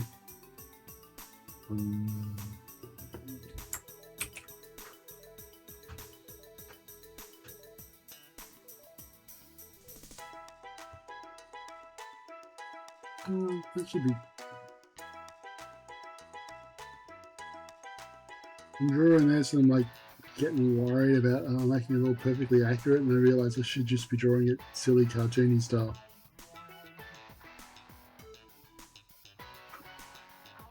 I do want to get her hair right.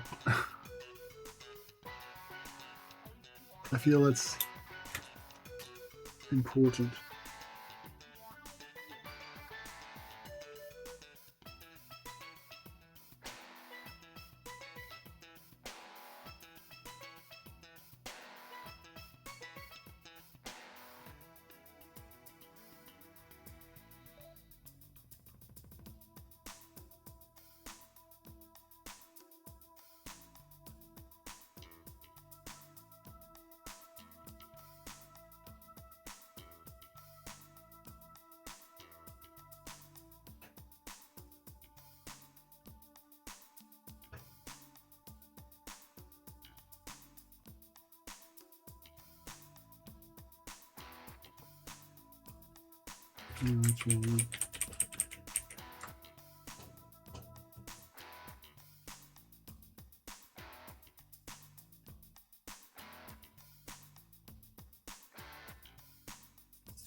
Love that.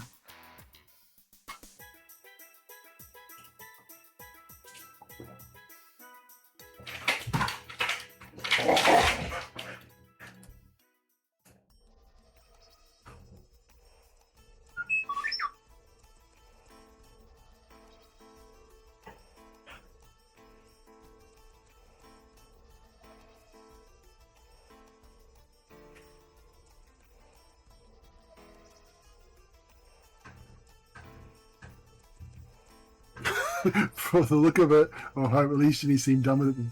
I don't think she got as far as even closing the door, to be honest. I imagine she's walked in there, saw the spider on the seat, and that's ran out straight away.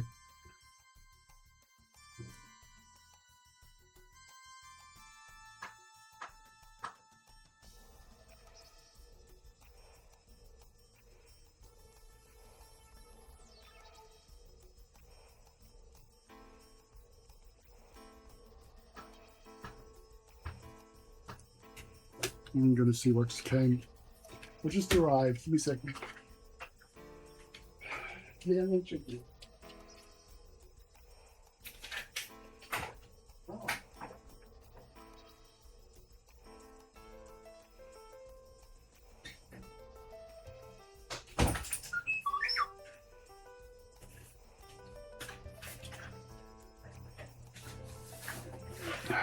Yay, it's my drawing paper I ordered the other day.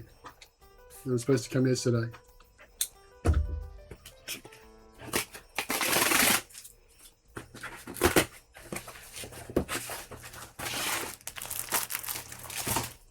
I haven't had that in so long.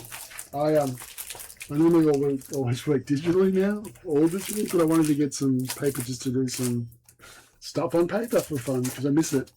So I ordered some manga paper. I used to pick it up when I went to Tokyo, and I used to have so much of the stuff that I would give it away. But that was when was the last time I went there? 2009. So yeah, it's been a while since I've been anywhere. But you can buy all this shit online now, so yeah.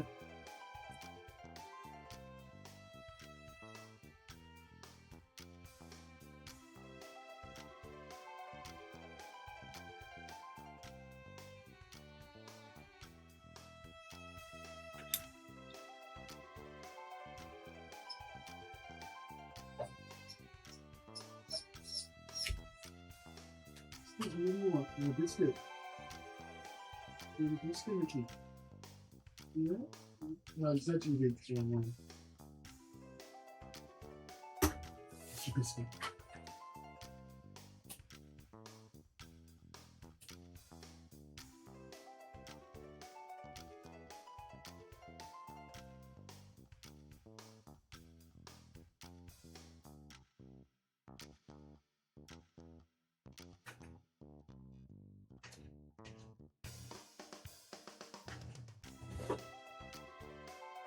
You know what is good?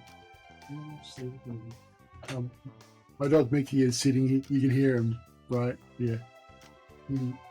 He's whimpering because he wants me to turn his TV on so we can watch YouTube. I am not shitting you. I've trained this dog terribly. But he likes, there's a camping channel where the guy goes camping with his two dogs. And he's been watching that since he's a puppy. He knows the theme music. He would come running in if he heard the I would play it. He would come running to the room as soon as he heard the theme music. But yeah, he likes to sit there and watch that. It's a little TV down by my desk here. I bought him the cheapest 20-inch TV I could find. It's super hard to find now. This was actually some camping one with a built-in DVD player. It was the cheapest I could get. Because he breaks them. Actually, no, he didn't break the last one. My Surface Pro fell onto it, and it just slid off, fell 1 foot off the shelf, and then just wrecked the screen on the TV. So I had to replace it. It really did a number on the screen. It was like, whoa. But yes, my dog likes to watch TV, and if it's a boring bit where the guy is like doing, like the guy will go canoeing sometimes, it's part of the camping thing, or cooking, he does not like that. He'll sit there and go, I call him squeaky because it's the sound he makes when he doesn't want something. But until I get my internet fixed here, not fixed, upgraded, which is now 2.5 months and counting, I just don't have a good enough upload speed to do streaming, and that I'll probably have enough. It's been running really shitty lately.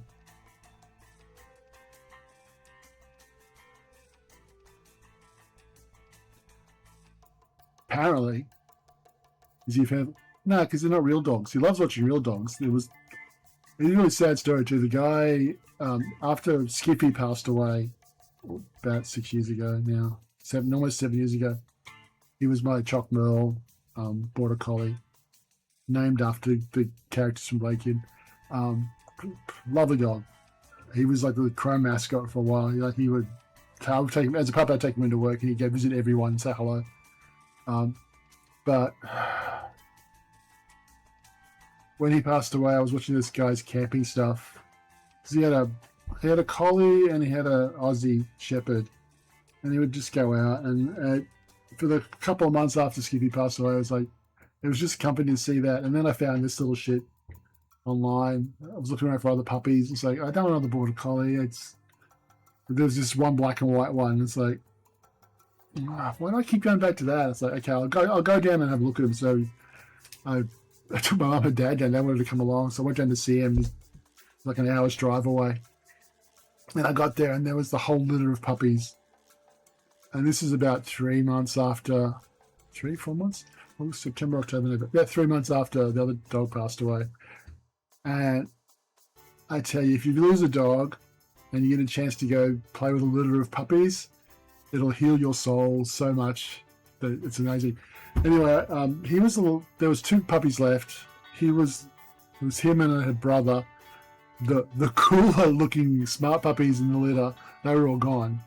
And I say that in a nice way because he's not an idiot or anything, but all the other puppies were coming up and checking out what was going on, and they were really friendly and stuff. This little shit, and this is why I picked him as well, he was sitting in the back, snuggling up to a bottle of frozen water, like a bottle of ice. Like they froze a bottle of water in ice in the middle of summer. And he was just sitting there on his back. I got a photo of it somewhere too. Just on his back, hugging the ice thing, chilling out. But yeah, it was. I knew he was the one. Is your leg asleep? His back leg's falling asleep now. He's lying there. Come sit here. Here, come on, biscuit. Come on, sit in that.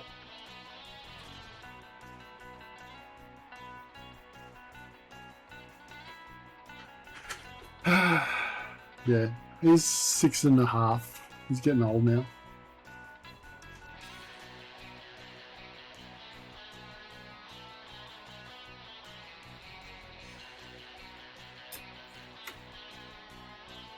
It truly is the worst part of having a dog is when they get older and you know what's going to happen at some point. But the trick to that is to enjoy the time you've got. Just people as well.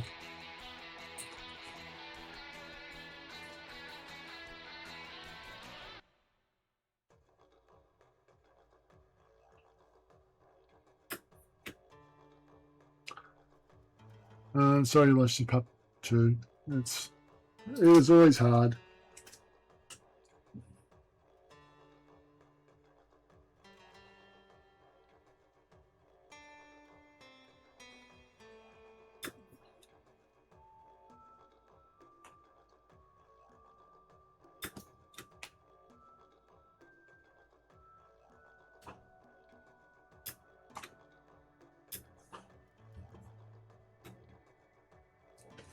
This page is coming along nicely.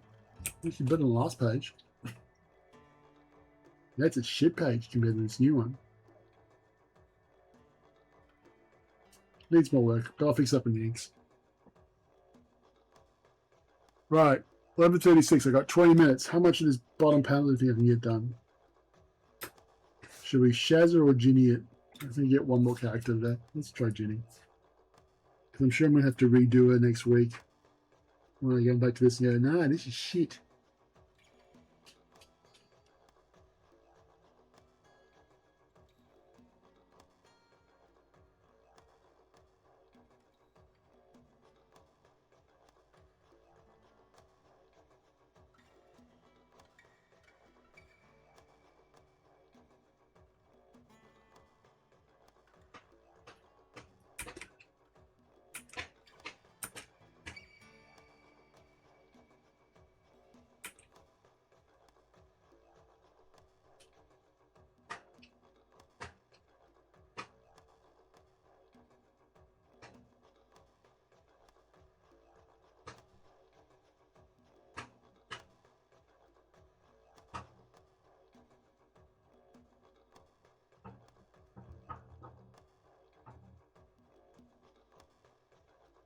Nah, I'm not gonna.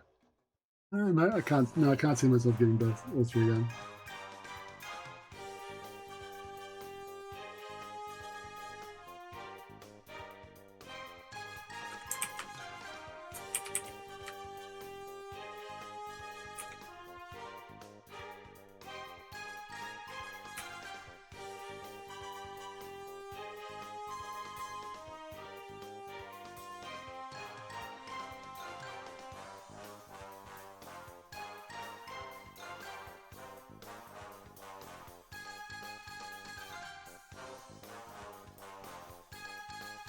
I'll tell you what I do have to do is actually sit and work out what Ginny's hair actually does.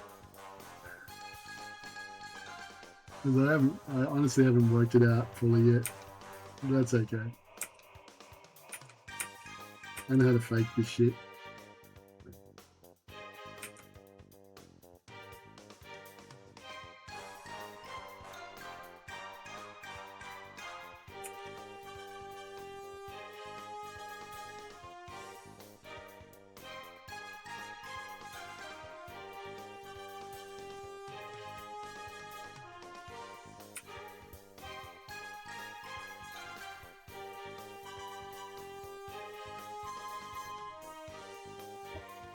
I can already hear Jenny's thoughts. Oh my god, it said, good, that means I'm actually doing a half-decent job of conveying some story ideas. Which is, honestly, it's a lot harder than it sounds.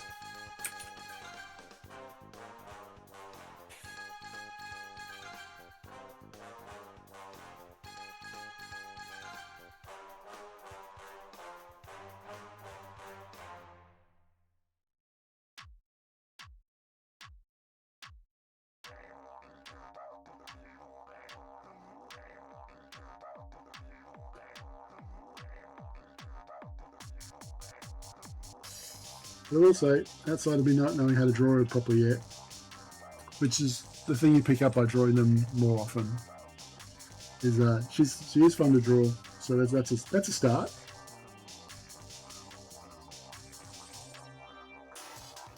Her ears would be up. Let's do that.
She's adorable.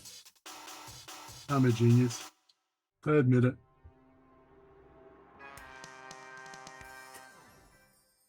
She's probably both excited to be bush rescue, but also embarrassed because they met her while yeah, that's a pretty fair read of the situation, I think. I'm gonna try to get some Shazza in there while I'm at it, at least. I'm not sort of being super picky on the details, so maybe they'll get it done.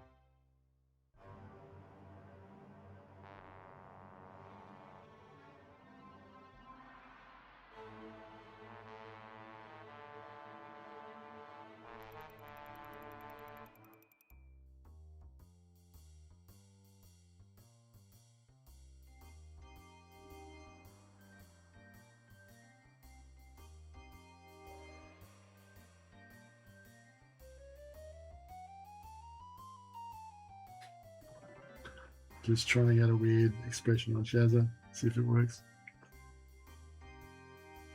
When it's too much.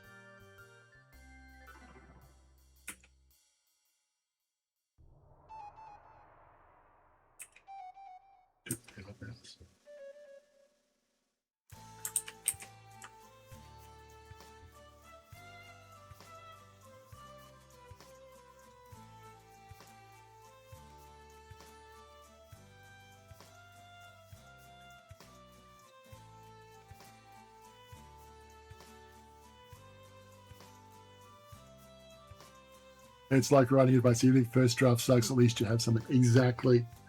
Look, my theory stuff is, even if you're taking baby steps forward on something, you are still taking steps forward and getting something done. So, look, and be brave enough to be wrong and do putting the wrong thing in there is like, yeah, at least you got something there. I've complained about working with some people, publisher types, that were like, they didn't want to commit to an idea, and the things would just drag on forever. It's like, look, just put the thing in. So here's one situation. We had to submit a concept art piece for like an idea of a location, and the design doc that we got from the people we were working with just said, oh, it's this kind of building, no description of it. So I chucked something together. It wasn't even like a final idea, but the important thing was they didn't like it, so that at least gave us a direction not to go in, because otherwise we would have just been messing around for ages, going off this way, doing whatever shit, but then not liking something. It's like, okay, well, let's not do any more of that. And went a totally different direction, and they like that. It was great. So yeah.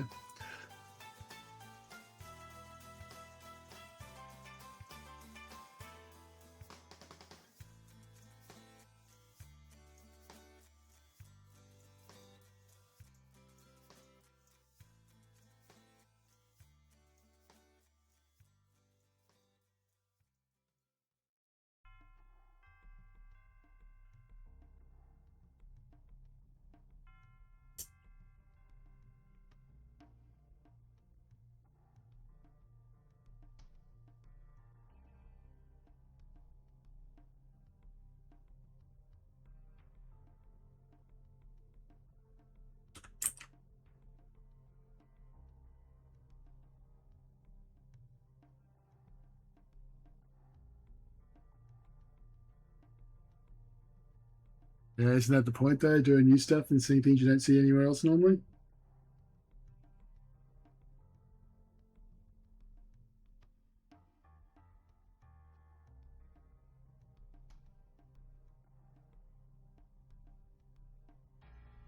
And it'll look different on the when I'm finished, I'm sure. I tweak stuff as I go. I'll come back and look at it going, what was I thinking?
2 minutes, I think. I'll clean up a bit. Yeah. I didn't think I was getting anywhere near that, but let's clean it up a little bit.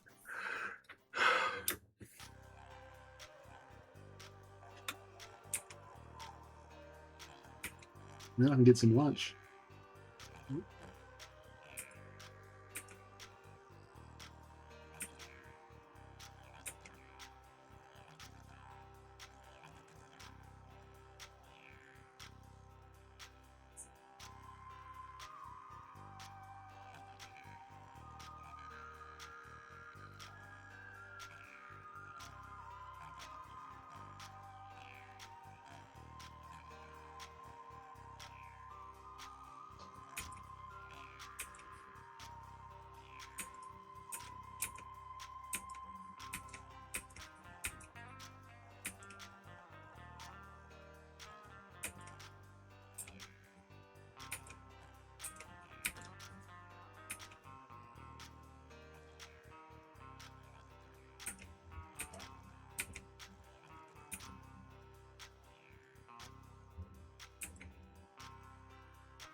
Yeah, it's just some spam. Let's get rid of it.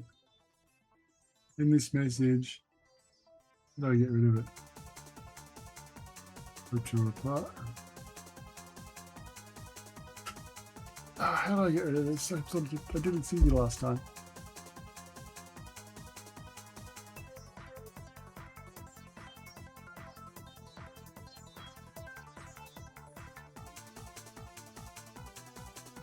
I thought there was a really easy way of getting rid of spam like this. Where is it?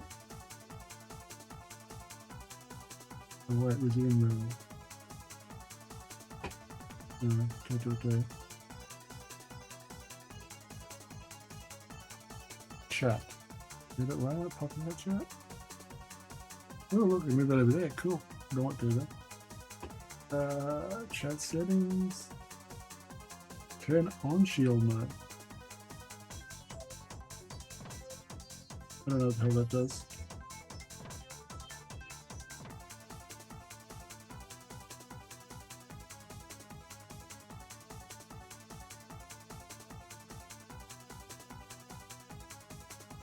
How do I get rid of them?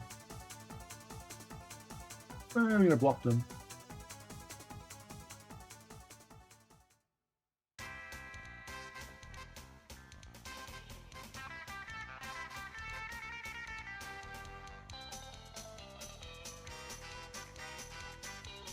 Let's go. How do I get rid of them?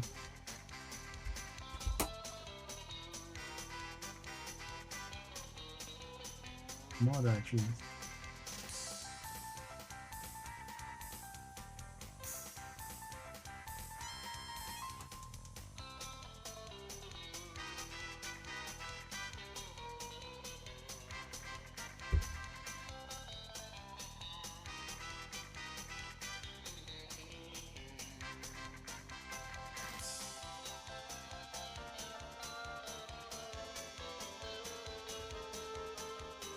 There we go, it's gone.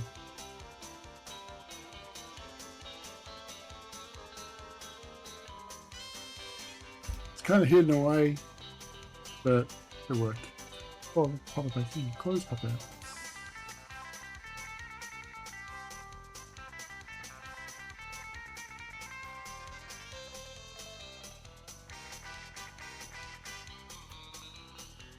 Right, that wasted a minute of my time, spammer.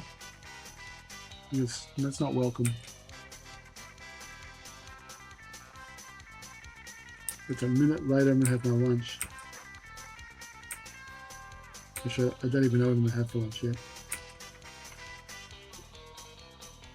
Oh, I got some noodly noodle things, like cup noodles. I don't know those.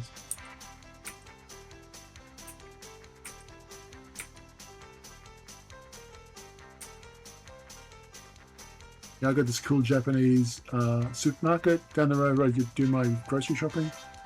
And they, this week, or was it last week now, had a whole bunch of new curry roos in. And they had a whole bunch of cup noodles, like the Nissan cup noodles. What did I grabbed one to try last week. Cheesy curry was really nice. They got like a tomato one I want to try, but they've also got a website so I can find out what's in stock. But it's a really nice little place. They good selection of curries and the little pickled radish stuff that you put on curry.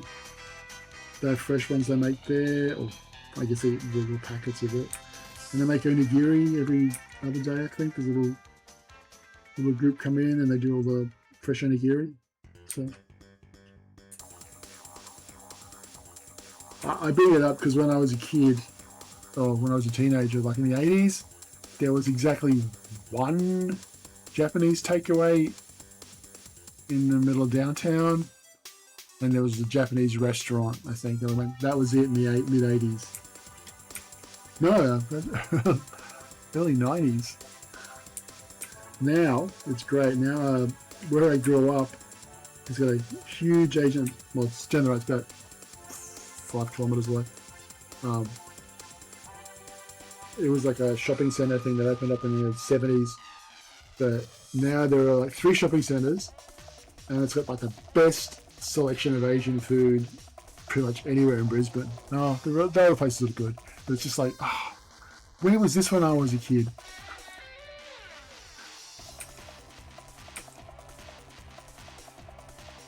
I used to love getting curry udon, but I make that myself now.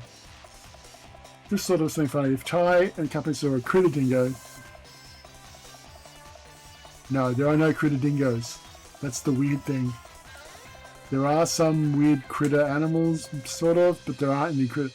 If it's a talking character, it's probably going to be a full thing. Like, there are water dragons in Taiwan, the ones that run into the water, which actually look nothing like water dragons. It was in the earlier of Tai was just designing stuff to look like cartoon characters. It wasn't like making it look like animals. And then later on, as I was doing Tai, I started getting because this is like 2000. It's still hard to find online reference and stuff, so you had to buy books.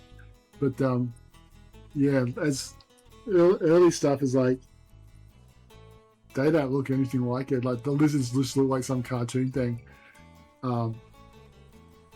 Which is the same for most things, like the frills and the dingoes. They're all just they're cartoon critters. They weren't based on any real stuff. But as you go through the Thai games, I start referencing real stuff a lot more for the different critters. And now, if I see anyone else just doing generic cartoon character for a certain animal, I'm like, yeah, no, that's. I do look down upon them from up upon my high horse.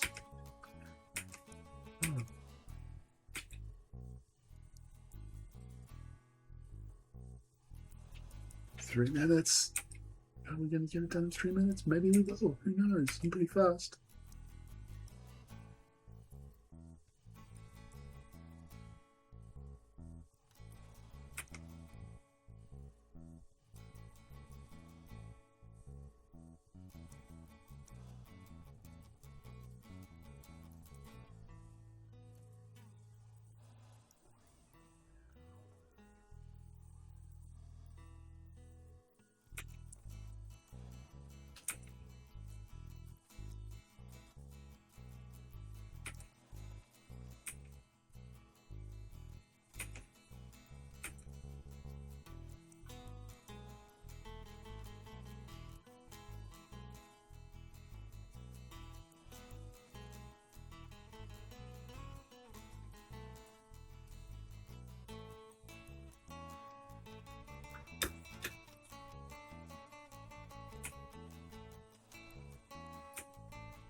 Down foot page. Yeah, look at the mess that head is.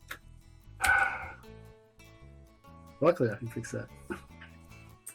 Let's go that way a little bit. And you come this way a little bit.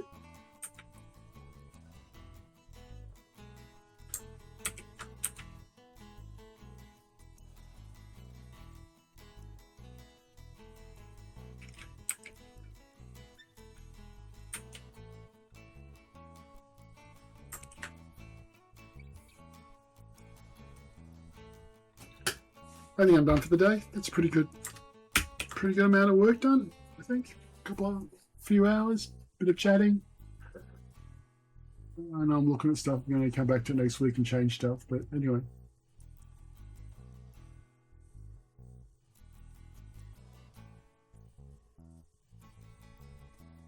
Yeah. There's no hard and fast rules about what's a critter and what's a talkie active thing. We're going to talk about more next week when I do page 4. Let's have a sneak preview of page 4. I'm just trying to look at what I have to do then. This is just for me.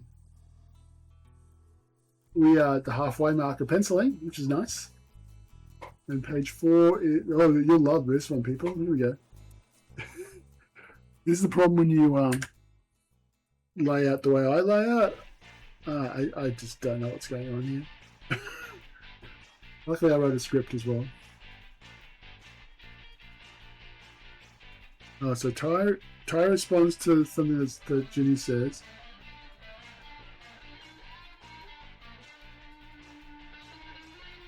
Oh, lovely. That's all fun. Okay, I gotta go. Next week, before I do this, I gotta go through and the last 3 panels are kind of mixed up. The last 3 pages aren't spread out in the panels, so I'll fix it up next week. It's gonna be a full panel, one big shot of Ginny to introduce the character, so I might change all that so she's all down the one side of the page. Currently, she's actually, yeah, okay. The script's halfway through 1.5 drafts, so the second half of the script is like the first draft. Anyway, we'll work that out next week. Thank you for joining me in this horrendous journey of drawing comics. And I'll same time next week is not the same time I'm getting some fillings at the dentist. So it'll either be Wednesday or Friday. What day is better? Probably Wednesday. Yeah, probably do it Wednesday because if I'm getting fillings, then I will be chatting on Friday. So yeah, next week will be Wednesday. I'll have a thing in the Twitch schedule to let you know when it is. But thank you for joining me on my voyage of discovery. And now I'm going to find out where OBS is so I can shut the stream down and see you next week.